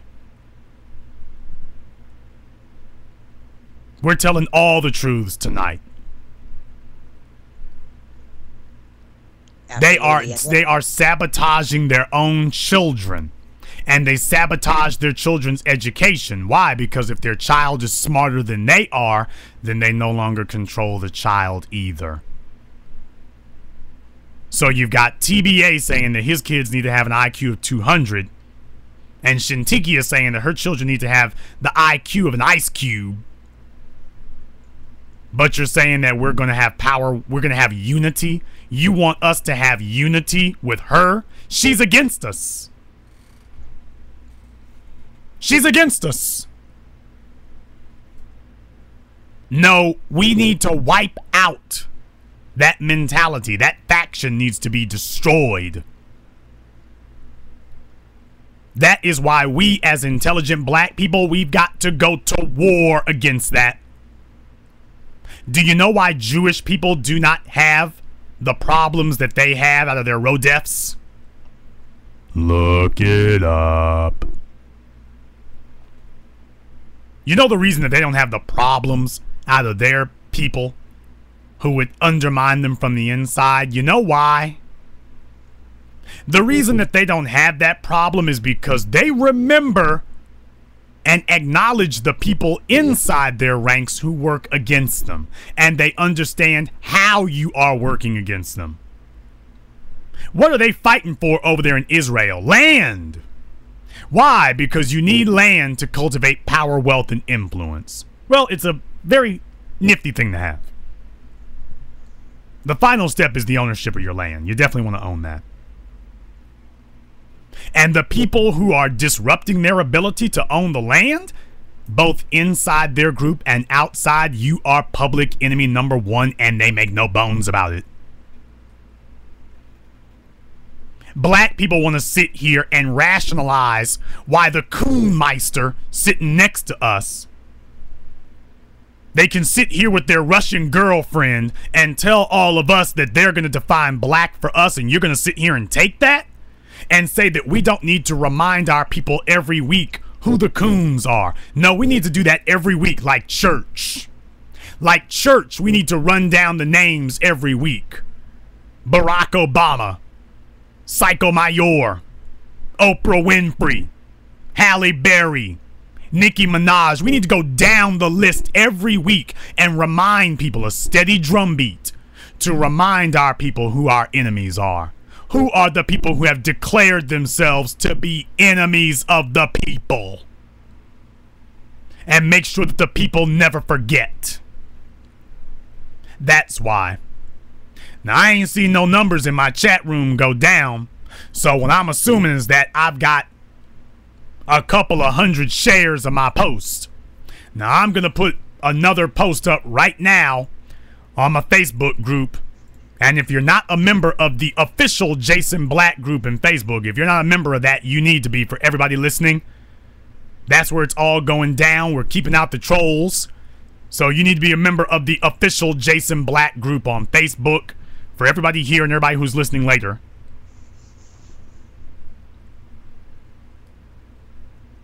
Brothers and sisters, at this crucial time in history, if I don't see a couple of hundred shares, I want my mods to start purging people.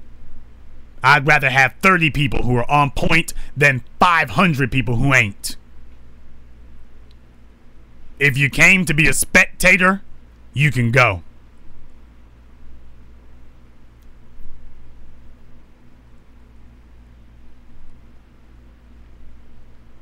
Let me tell you something, folks. Let me tell you the difference in how you deal with potential killers. In the black community, they come and they murder your children. They flash a badge and they gun down your children. If it sounds like Nazi Germany, you ain't too far off the mark.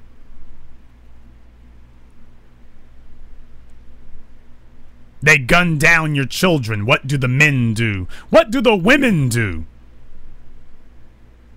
They wail, they scream, they moan, they talk. They never organize. They talk. When Cliven Bundy was ready to go head to head with the feds, when this white man was ready to speak on his dispute with the federal government, he brought a bunch of heavy hitters with him. And they came heavy, as the mob calls it.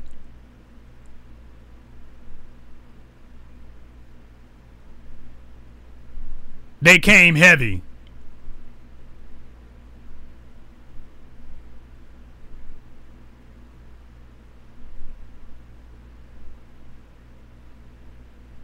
They came with their arms.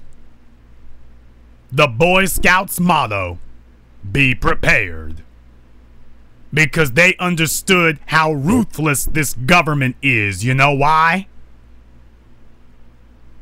They understand how ruthless this government is because they built it. And that's why they know what their government is capable of. Because they're the ones who built it. And they came out there on Cliven Bundy's ranch ready for the government that they built. Prepared for the tactics of the government that they built. And guess what? These were middle-class white folks. Business owners.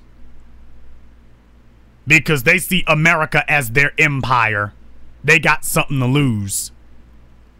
The reason that Ferguson was not afraid to burn down the Walmart and burn down the Burger King and burn down the Church's Chicken is because they don't own it.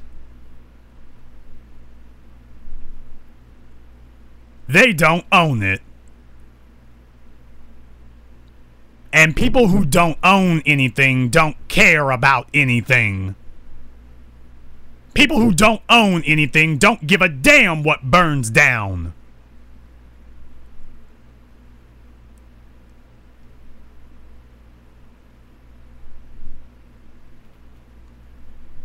So when their children get gunned down, oh well, does it affect my Section 8? You kind of wonder if that's the phone call that happened this morning, huh? You kind of wonder if the phone call that happened this morning was his mom on the line with Section 8 to say, well, my son got killed. How does that affect my housing? I know, totally cynical to think about that. But I got to ask you, what other options would she have? She doesn't own anything. She doesn't own where she lives. Ferguson tonight should be a damn war council. But let me tell you what a war council does. Mona, the Black Channel, everybody listening. Do you know what is the first thing that you must do when you have made the decision that you wish to take up arms and go to war against somebody? What is the first thing that you must do before you do? The first consideration that you have to have concrete numbers about before you do anything else? Organized people. Yeah, but that's not concrete information. The first concrete thing that you have to know is how much money do we have so that we can pay for resources, so that we can pay for what we need to be able to deal with this. That's the first thing that you have to know. You have to know, what is our capacity to wage this war? Because if we got no money, we can't wage nothing. We can be upset, but we can't wage anything. You have to know what your financial resources are, because your financial resources will determine your ability, that even if you do have arms, your financial resources will determine your ability to feed your people and to replenish your armament. You've got to know how much money you brought. And not just that. You not only have to know how much money you have to know where your next dollar is coming from. Because once that dollar is spent, it's gone. And you have to know how you're going to finance this thing. Guess who are the people who can't finance a food fight, much less an uprising? Yeah. Just thought I'd remind you about that because you didn't think that we needed money. Right now, even if the citizens of Ferguson wanted to take the fight down to City Hall, somebody tell me, what is their capacity to do it? Mona, even if they wanted to go to storm City Hall, what is their capacity to do it? Slim to none.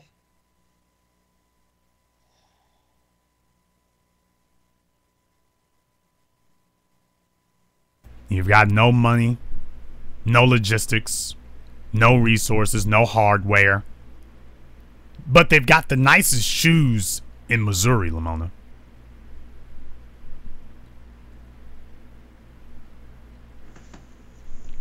They've got the most on-point shoes in the state of Missouri. They just don't have the ability to defend their own lives. That's all. When I speak about being organized, people, that's the kind of thing I'm talking about. You see, if you had businesses, you could have people who could help fund those kind of things, but you don't. You would have the ability to do that, but you don't. You're not organized. Now, I want to ask a question here. I want to ask a basic question that Ferguson, since they don't seem to have the ability to figure out on their own, even as they're being gunned down, how to amass and connect an empire Since they don't know how to do that, I'm going to see if we can try explaining it ourselves here, okay? Brothers and sisters, when you've decided to get organized and you hold a war council, the first thing that you have to ask yourselves is, what is our financial resources? You have to know what your financial resources are. And once you have your financial resources, then you have to amass an infrastructure that protects it. You see, you can't just get up one random Wednesday and decide, okay, we're going to war. That's what black folk want to do. We do two of the dumbest things that you can possibly try to do in warfare. We try to fight we try to figure out how to mount a defense after we've been attacked. We don't get ready before we've been attacked. We just run around reacting to things. Which is why we usually wind up doing nothing, because after you spend so much time reacting that the energy eventually fizzles out. Or we sit up here and respond in a random way. So we either go in completely unprepared, or we react to it, but it's random.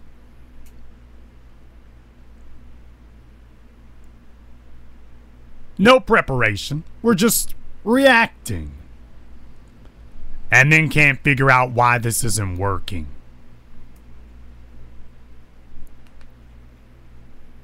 You are supposed to have... Somebody tell me this. Mona, who are the elders of Ferguson? I have no idea. I didn't see any elders in Ferguson. Now, you see, in every other society, white, Arab, Asian, they've got elders. They've got elders. The people who have amassed, they've got their Tywin Lannisters.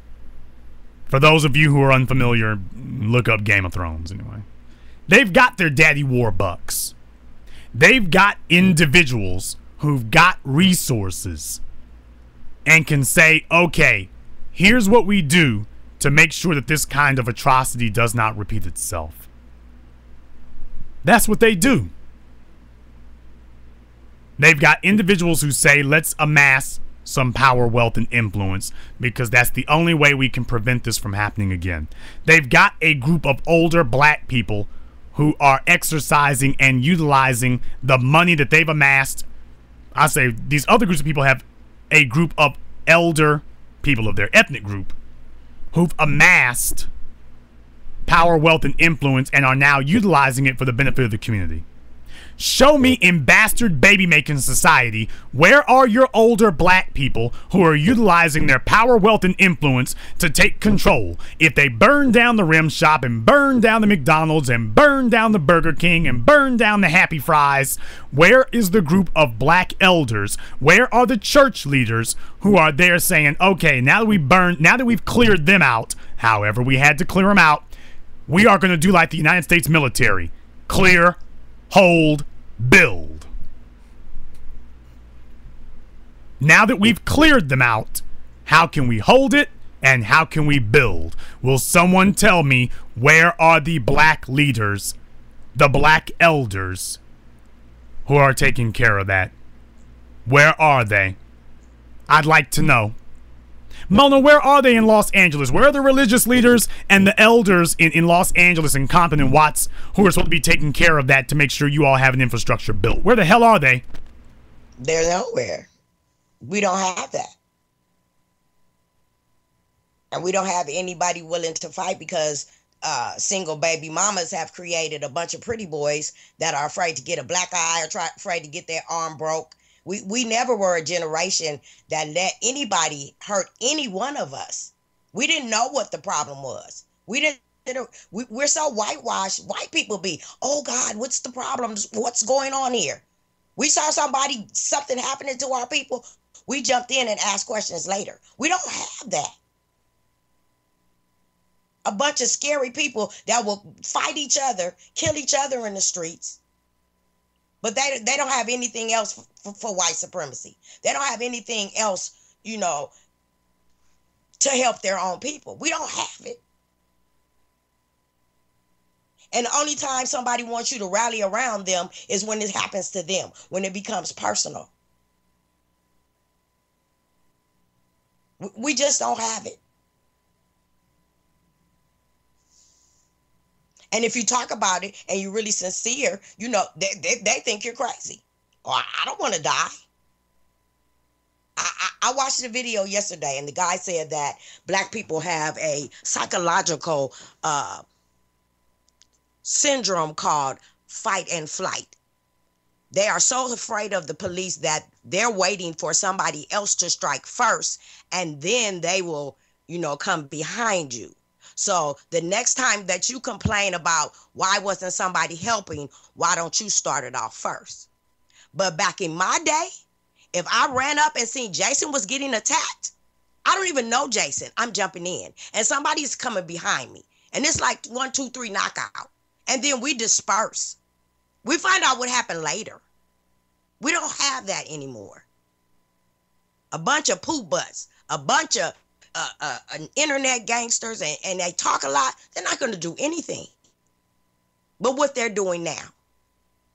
But where are the elders in the community who are supposed to be preparing them to not that? Scared. The elders are scared. The elders are scared to talk to the youth. You used to be able to sit at the elders' feet and they would give you that wisdom. They would tell you what you need to do. They would tell you how to organize. They scared. They locked up in their houses. They're only coming out to work and come back home. But why weren't they supposed to be? But weren't they supposed to be spending? First of all, they're terrified of the children that they created.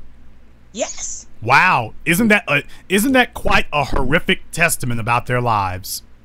Yes. What a horrendous report on their lives. You raise children that you're terrified of. Amazing. But what weren't they supposed to be building some power, wealth, and influence throughout their lives? They didn't know how to do it. Wait a minute, they didn't know how? No, they refused to do it. They was tired. They have fought for so long. They believe that we have progressed. They believe that we have gotten further than we were from slavery. They believed all you got to do is pray to Jesus and he gonna work it out. They believe that it's a tide shifting in. People are awakening and it's coming. And we've been believing that since I'm 54. Mona, the fact of the matter is you were right the first time. The answer to all the questions I've asked you is they're scared. They've been scared. They were always scared. They have been able to kill, marginalize, deport, or murder every single significant black leader in America because black folk have been scared. And if we had not been scared, they never would have been able to do that. And they wouldn't be able to do it today. But black people as a group have just been turned into a batch of cowards, scared to death, walking through every day, drifting and just existing, scared to death of their own shadows. That's what black people are today, cowardly and afraid of everything, and furthermore always have been. You've had a few sparks here and a few sparks there, but no national consciousness that says we are no man's slave. Most black people, the elders of black society taught these children. They mentored these children in how to be cowards. Yes. We have cowardly children because they came from cowardly elders. We've got cowardly children because they came from cowardly elders. The children build nothing because the elders did not teach them to build anything, because the elders had good jobs. And the dollar was worth 10 times as much when you were a kid as it is today. But the elders said, man, I was fighting it for that Cadillac for 30 years, fighting for it. Now I'm going to get me some good life. And you've left the children alone. They'll figure something out. That's treason. And you've got a bunch of young folk who are trying to heap honors on elders who did nothing. No wonder you've got so many pedophiles in our families, Mona. Yeah. because we have been conditioned to respect people who are not worthy of respect. If you have to respect all your elders, then does that also include Uncle Waldo, who's molesting your 2-year-old niece? Does that include him? It must include him, because you said that we have to respect all of our elders. Have to. Cowards, Mona. Cowards. Tell me, Mona, where was the organized movement in South Central after the riots, both times, to say, you know what, we're clearing, holding, and building. We are taking this over. Where was the organized effort to do that? Nowhere. Nowhere. They just said if he's found out guilty, if they're found out guilty, we're tearing up some stuff. They didn't know to go to Beverly Hills and tear up their stuff. They didn't know to go to Bel Air and tear up their stuff. There's no organization. It's just emotions. Yeah, but I mean, but tearing up stuff is nice and it's a wonderful venting, don't get me wrong, and there's a place for that. But what good does it do your neighborhood ultimately if you burn Beverly Hills to the ground? You've shown Beverly Hills not to mess with Watts. Okay, I get that. But the police station's still there. City Hall's still there. Fire department's still there. And even if you took out all those entities, at the end of the day, what have you built where you are? Because as Malcolm X said, if you're going to be in a black neighborhood, and that's where you're going to be because you're in a black neighborhood, you're going to be there. If that's where we're going to be, and if that's what we're going to have, then why is it that they did not take the attitude of clear, hold, and build where they are? After you burn those things down, baby, that's supposed to be cordoned off. That's supposed to be a district. That is supposed to be Blacktown. If you do not have the ability to build, you don't have the ability to organize anything. How can you build something and you don't know how to get in any employees? How can you build something if you don't know how to get clients and customers to come patronize your business? So if you for sure can't organize a resolution, you can't do it. You can't think that far. You can't see that this is detrimental for the well-being of myself and for my people. You're thinking about, oh, if I organize, I'm going to lose my job today. I can't call in sick. I can't do this. I can't be seen over here at this rally. I can't be a part of this organization. I can't join this Facebook group. What if my employers are looking at me? They're scared to death for this little bit of piece of life that we are enduring, that we are trying to make so much out of, that we are supposed to be feeling so good about. One step from depression, one step from suicide, one step from blowing each other's heads off because we're in despair. Waiting on Jesus, waiting on somebody else. We don't have it. And we don't want it. And we don't seek out to find out how to get it. And the people that tell you how to get it, you don't believe them. They still want you to do it. And when you do it, can you employ me? Then they don't even want to work that way. They don't want to branch out. They don't want it. We have shown time after time after time that all we do is talk, cry, moan, and go to funerals and pray.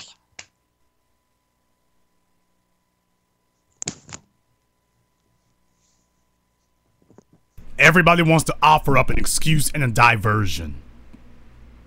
There is a place for prayer, but prayer is no substitute for building an economy. And the simple fact of the matter is that the elders of black society don't give a damn about the children today. That you weren't supposed to be here. You weren't intended to be here. I thought that Negro was going to stay with me if I got this baby. I just needed a Section 8 check. Well, your mama's legs felt good at the time. And I don't like condoms. And these children have grown up with nothing.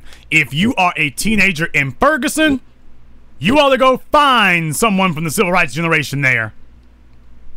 And you should give them the business.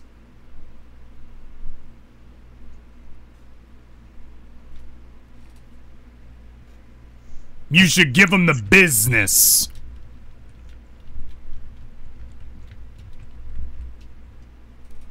They listen to rap. If you stay ready, you ain't got to get ready. Ain't nobody ready. You're ready for nothing.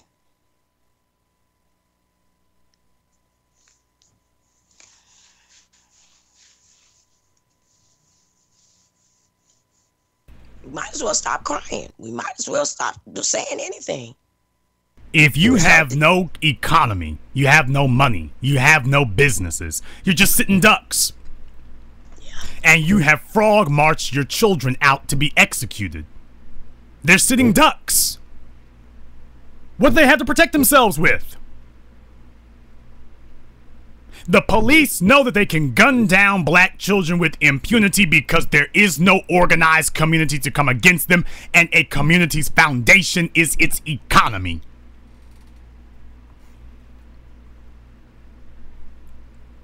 And if you have no economy, then you have no community.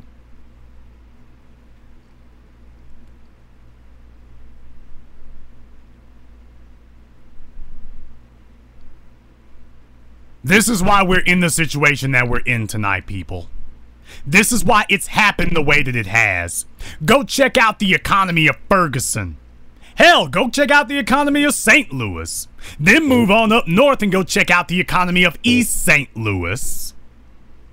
There's a little play on words for you. Go check out the economy of those places. We as black people have allowed our elders to betray us. We've allowed the women to betray us. We have allowed the fathers to betray us. We've allowed the neighbors to betray us. We have allowed the churches to betray us. We've allowed the schools to betray us.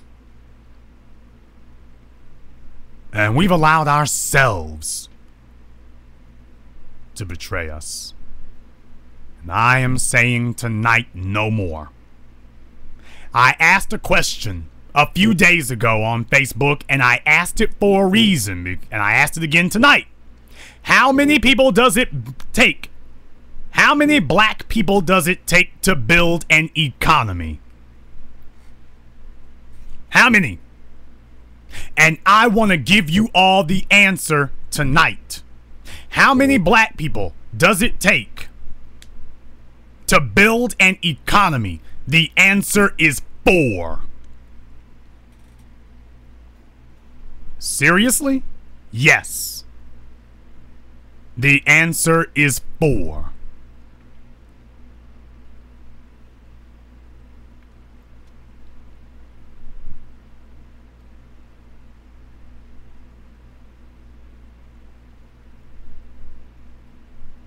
If I can get 4 black people together who have some resources and have a plan,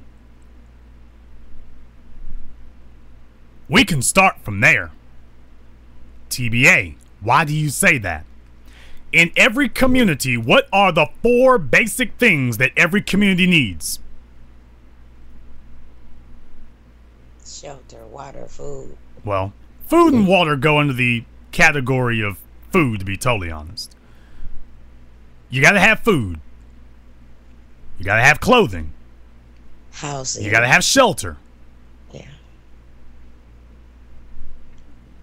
Electricity, but power.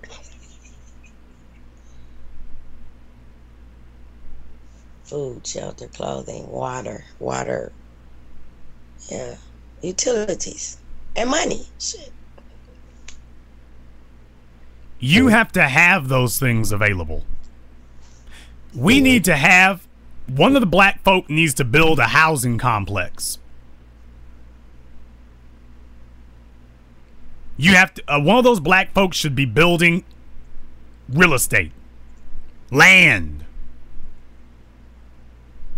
One of you should have your finger on some land so that your people have a stable place to live. A subdivision, an apartment building, You ought to have the shelter thing. At least we ought to have a foothold.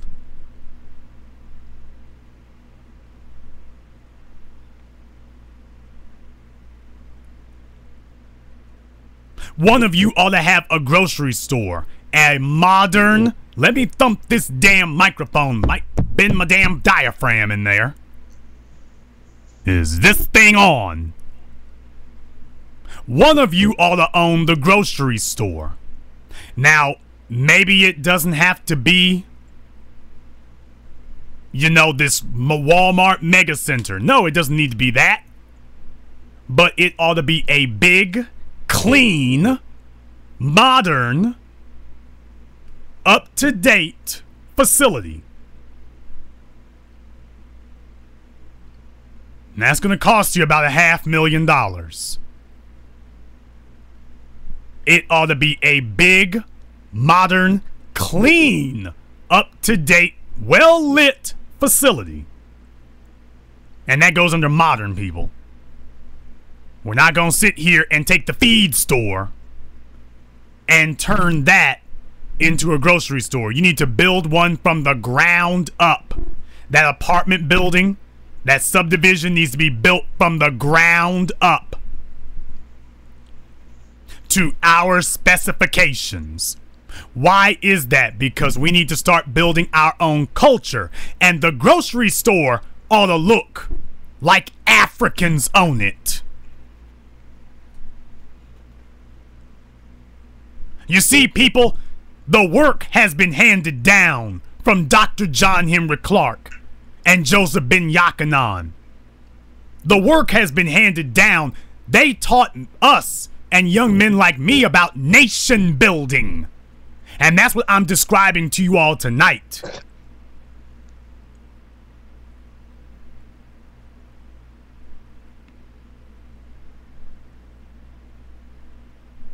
Your grocery stores are supposed to reflect African identity.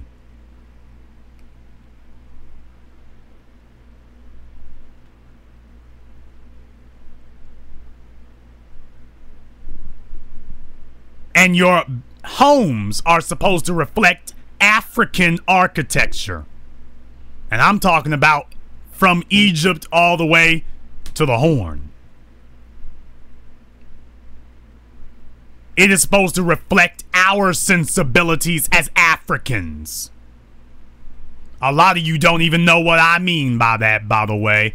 Look it up. I ain't talking about no damn huts either. First thing some of y'all, African architecture, he means huts, don't he? Somebody take Hodor out of here.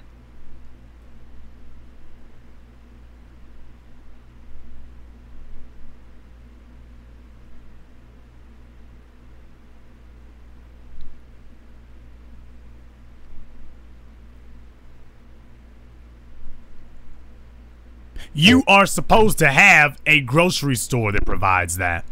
Next, you need to have a clothing store.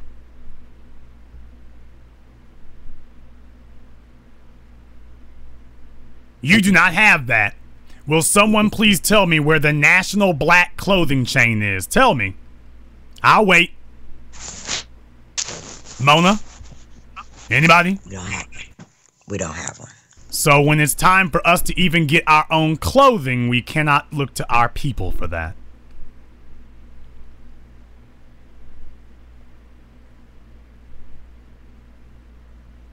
We need a realtor who deals in the acquisition of land. We need a black person for our shelter, at least to get the ball rolling. A black person for the grocery store, at least to get the ball rolling. And a black person for your clothing, at least to get the ball rolling. And then you vertically integrate from there. Vertically. First you own the clothing store, then you own the clothing distributors, and next you own the clothing manufacturer. But you see, you'll never get to manufacturing. We tend to work in the wrong direction in a lot of cases. We should be able to hit it coming and going. Hell, we should be able to meet in the middle. We ought to have black stores and black manufacturers. The black distribution takes care of itself at that point.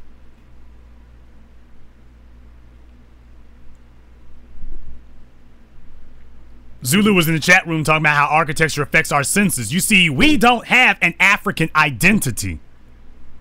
And when we own the architecture, we build architecture that reflects our identity. You begin to become proud to be an African when an African is able to show you these modern designs. You go take a look at the World Trade Center and the World Trade Complex. Take a look at all the thought that went into every aspect of designing that. It reflects their sensibilities. And we need to do the same thing. Our stores they need to have the same thing. The fourth part of your economy is the media. We need to have a communication apparatus. If you have those four things, you have successfully built an economy. You have successfully built an economy.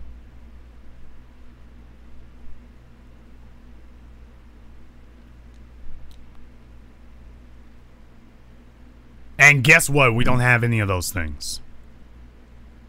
But if we did, you got a powerhouse.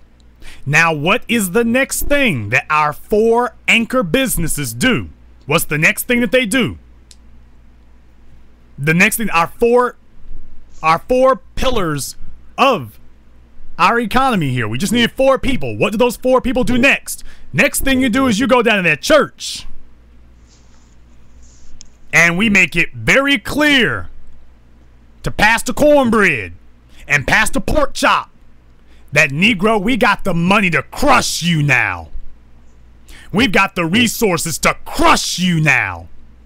And we know that City Hall put a bug in your ear. Well, look here, nigga. I'm putting the bug in yours. You get on the ball.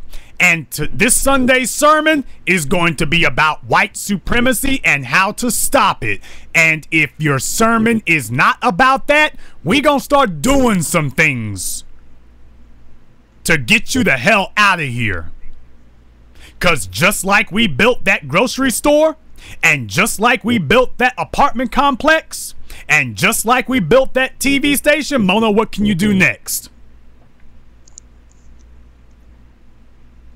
Get you out of there. You can build a new church at that point. Yeah. Buddy, we're builders. We are builders. We built a modern, up-to-date clothing store. We built a modern, up-to-date grocery store. We built a modern, up-to-date subdivision. We will build a modern, up-to-date church. And we won't move you out, Negro. We will sweep you out. And if you don't leave, we will blow you out. But understand, you're gonna toe the black line. Not no ifs, ands, or buts. You're gonna toe it. You are going to do it. Or there will not be a church here anymore. We see an eye to eye on that, Padre. No, you all have never heard black empowerment pronounced like this, but this is what it's supposed to be. If that church is not serving the interests of the black people in the community, then that church has no business being there. And it must be removed.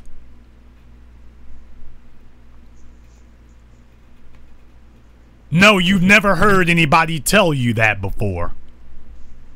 Now, once we have the church, we've got the family. You see, our business already gave us a stranglehold on the money, but now we got to make sure that everybody goes along with the program. This is nation building, people. This is nation building. You can do this in a 5-block radius. If you can take 5 blocks, you can take a city. Nobody ever explained that to you before tonight. If you can take 5 blocks, you can take a city.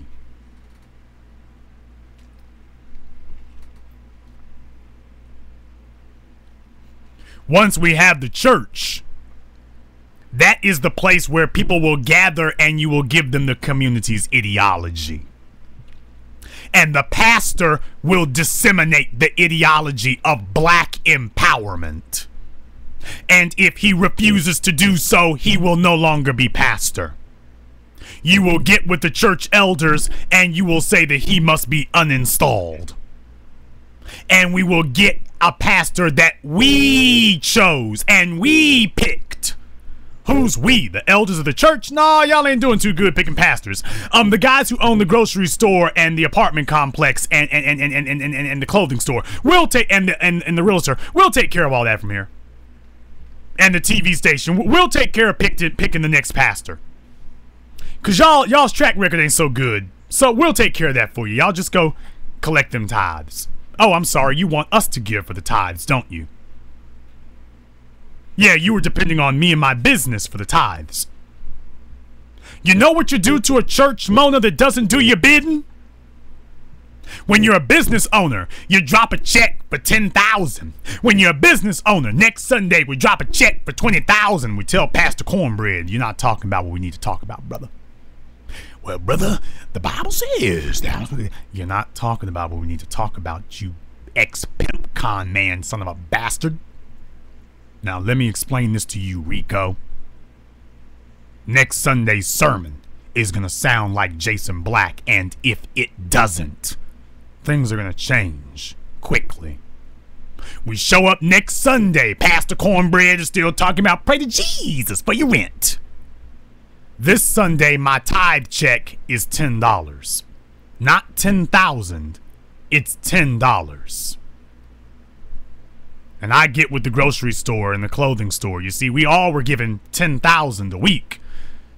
Now, this Sunday, we give you a check for $10. And we tell you that if you don't get your act together, next Sunday will be a check for 10 cents. And we're making it a check. We're going to force you to go spend gas money to go and cash that damn thing. That's right. You're going to spend $1 in gas to go cash 40 cents in checks. We are making a point to your ignorant jigaboon ass. That is how you get the attention of a church that is not doing your bidding. And I'm not a religious person, and I know how to do that.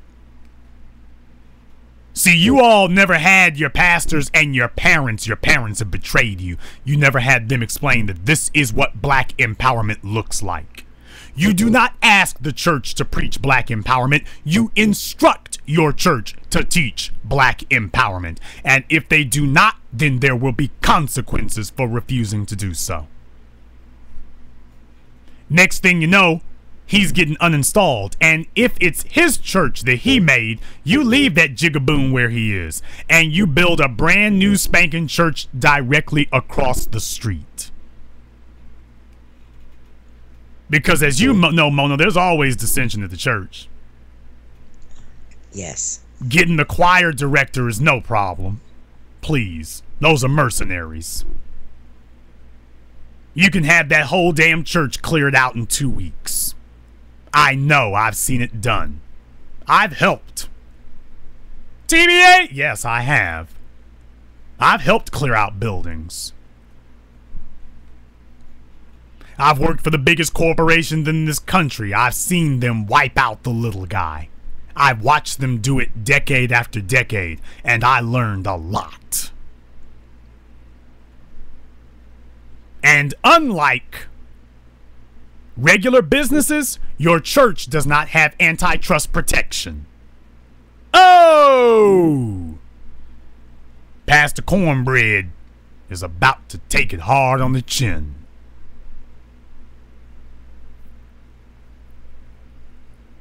But you see, this takes us having the ability to do that. It is not simply good enough that you are upset. You must have the resources with which to transform your neighborhood. Once we got the church, we got the mammies, we got the children, we got everybody. Once we got the church, the churches want to start up schools. I think that's a great idea. Now we can move from there. Your church buys your legitimacy in the neighborhood. Now that we've bought our legitimacy, we take it from there. Now we got the minds and the hearts and everything, and they will be with us because unlike the previous regime that they were living under, we actually serve the interests of black empowerment. That's the difference. And they will be able to tell the difference because you know why? They work at our store. And when we get to the church, we're going to tell them that Jesus said that bad people do not shop at the African grocery store. We're going to tell them that Jesus said that bad women, no good women, wear red bottoms, kind of like the ones that Sister Casey there is wearing, that they did not buy from the African clothing store. You start seeing what the sermon starts sounding like now? The sermon starts convicting people of their sins. Yeah, it's that real. But you don't have an apparatus for that. When you have your black radio station or your black TV station, you get to promote your businesses, and you get to have shows on and talk shows and music that reflect that. Now we've taken over a 100 block radius. We got 100 blocks. We've got a community. And the radio station and the church reflect our values. And guess what, people? It started with only 4 people. Just 4. Now, do you all know how close to that we are right here on the Black Channel? Simone is a realtor. I'm doing the media thing. We got some folk here who deal in clothing. Now we just need to have our own storefront for it. Understand something, people. Once we get organized, things start happening. Now, once you have that 100 block radius, what happens to police brutality? Well, at that point, that 100 block radius starts to resemble a roach motel. You check in, blue boy, but you don't check out. Brothers and sisters, if they take one of yours, you are supposed to take 10 of theirs.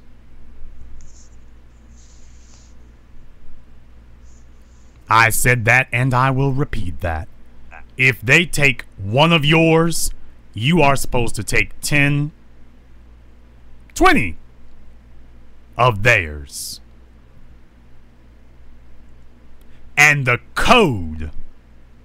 Now that we've got our church and our community in place, we use our businesses, our media, our religion, our educational system.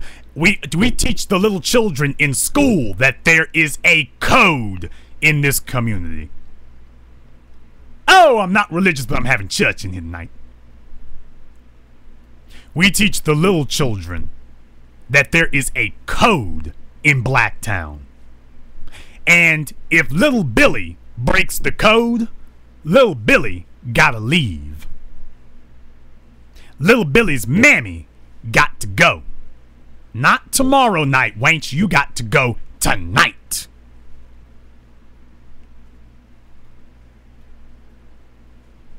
That some bacon got smoked, and little Billy wants to run his mouth, and because his mammy didn't teach him the code properly, little Billy and his mammy got to go. That the code is everything. The code is life. The code is the only thing that prevents these bastards from coming in here and gunning our children and our mothers down.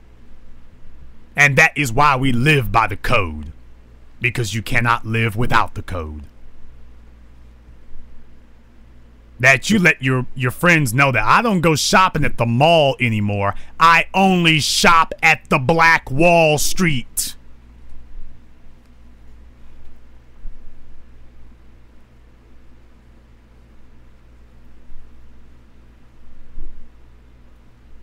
Mona, do you think they understand?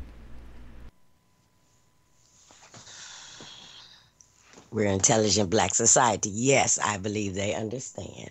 It's been broken down so eloquently, they have to understand. Now, why is it the old Fred Price ain't did that yet? Because he want all the power, wealth, and influence. He want the control.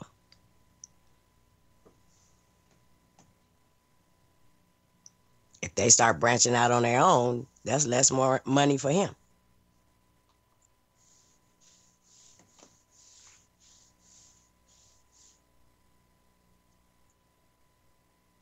He can't buy 5 and 6 homes. He can't go on lavish vacations. He can't purchase Bugattis and Bentleys and Benzes and, you know, send his kids to school and wear $1,000 suits and have all the jewelry.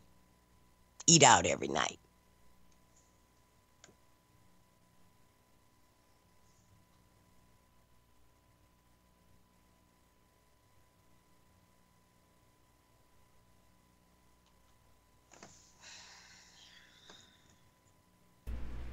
This is the Black Channel. For those of you who are listening in for the first time tonight, I know that a lot of you have Missouri on your mind. A lot of you have Ferguson on your mind.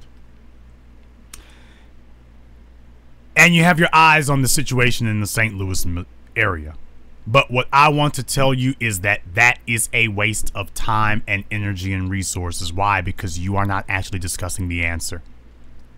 If you are not building an economy, then you can't do a damn thing about police brutality, about the drug laws, about poverty, about the schools.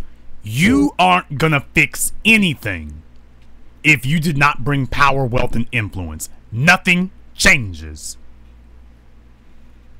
Absolutely nothing changes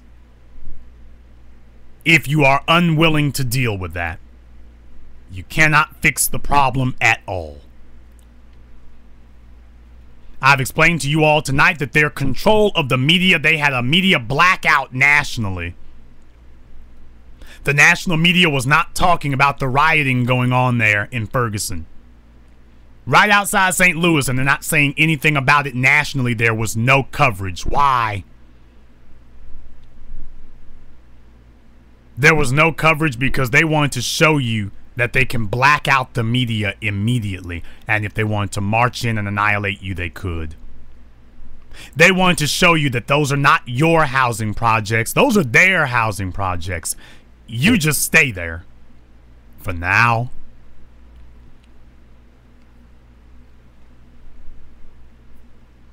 They wanted to show you how weak you really are. And that was exactly what they did. They showed you how weak and helpless you really are. Because you live in Ferguson, but you don't own anything in Ferguson. And Ferguson, if you're listening tonight, your priority needs to be the businesses that got burned down. You ought to have 15,000 Negroes in front of City Hall tomorrow saying that we want a black economic recovery plan where the city will, county, whatever, will give us $10 million. We will establish our own businesses. And if that doesn't happen, nothing in this town gets done until it does. That's the way it's supposed to go down. Once you have businesses, you take over the culture of your community. Once you own the culture of your community, police brutality, look out. Look out. Things are about to get super heavy. Black people as a group, you've been conditioned to be weak. And you don't know how to cooperate among ourselves. We don't know how to cooperate with each other. Hell, you don't even cooperate with white society, to be totally honest with you. Black people obey white society. They don't cooperate, they obey. They obey. So the idea of cooperating with anyone is foreign.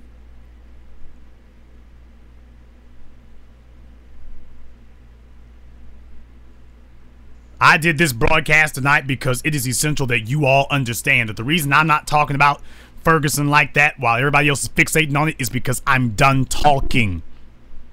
I want to know who is building an economy in Ferguson. Because you burn down stores, but they're not yours.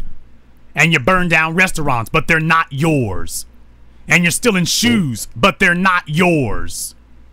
And you're getting gunned down in a neighborhood, but it's not yours. And as long as it's not yours, you are not going to continue to get gunned down. They will eventually annihilate and gun down all of you. Keep figuring that you can play a game. Because this is not a game, people. This is life. This is death. And this is your reality. Mona Lachey, I'll let you have the last word. Last word is this. We have over 300 people in Intelligent Black Society. When TBA uploads this video, we need 300 shares. We need to get this word out because this hasn't been explained like this. We have a lot of people out here that are talking about their building and their nation builders, and we need to build. He broke it down for you. You can't get no simpler than this, and it has to start like yesterday. Black first. Brothers and sisters, there's a reason why when I talk about white supremacy and the problems of it, I talk differently than anybody else out there. I talk about nuts and bolts. I talk about specifics. I did a broadcast a few months ago where I was talking about what I called subprime car rental. I did a broadcast about that, and can you believe that there were actually people who were trying to argue with me at that time, tell me I didn't know what I was talking about, tell me that car rental wasn't making no money. And then they just released a story on Yahoo here yesterday that I had posted up where it was talking about what, people? How car rentals are raking in the money right now. That broadcast was called The Black Apprentice. You can go look it up. I did it months ago, and they're now validating it. We've got so many people out here talking from what they feel and not from what they know, and these people are killing us now because they are coming at us with concrete reality, and we're trying to float through life, saving our ego, talking out of our orifices. Enough! No more! It is, if you're gonna riot, it is time to clear, hold, and build. Emphasis on the build. But don't you sit down and have a drink of spit nor ice water with another slack-jawed, ignorant, bobo, hump-lip, silverback-looking Negro who ain't building nothing. Who you're telling them that this is what we need to own and control, and he says, I got my shoes, I own and control them. Hotep. But there weren't no Hotep people in Detroit to get the water turned back on, and no Hotep people are showing up in St. Louis to show them how to live without the white businesses that have sustained them so long. Nobody is there to do that. And what I'm saying is tonight, Ferguson, Detroit, Watts, DC, Atlanta, Harlem, Brooklyn, Queens, Staten Island, Chicago, New Orleans, Birmingham, Jacksonville, Cleveland, Nashville, and beyond. You got two choices, but one way or another, it's time. Time to build or time to die. It's just that simple. But nobody feels sorry for you. Black blood generates no sympathy. And it generates no sympathy because people cannot see what you are contributing to society. And I'm saying that, Ferguson, it's time for you to get locked down, screwed down, tight as a damn nail.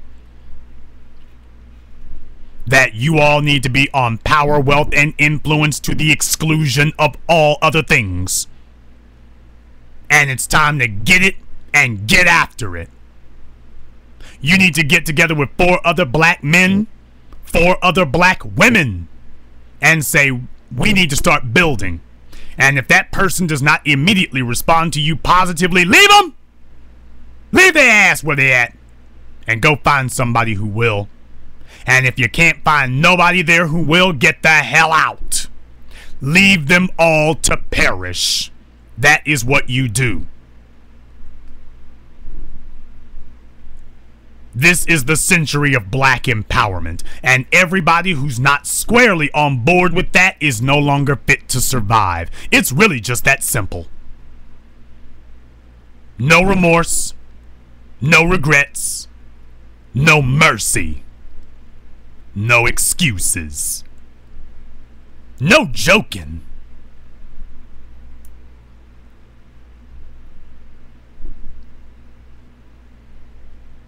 Are you ready to build, or are you ready to die? Those are your choices. It's just that simple. And there ain't gonna be no other way. And this concludes tonight's broadcast of the BlackChannel.net radio. I am your host, your brother, your humble servant, the Black Authority, sitting in with Mona Lachey. And until next time, brothers and sisters from around the world, remember, black is the future. The future is uncompromising. And if you plan to be a part of that future, you better start owning some things.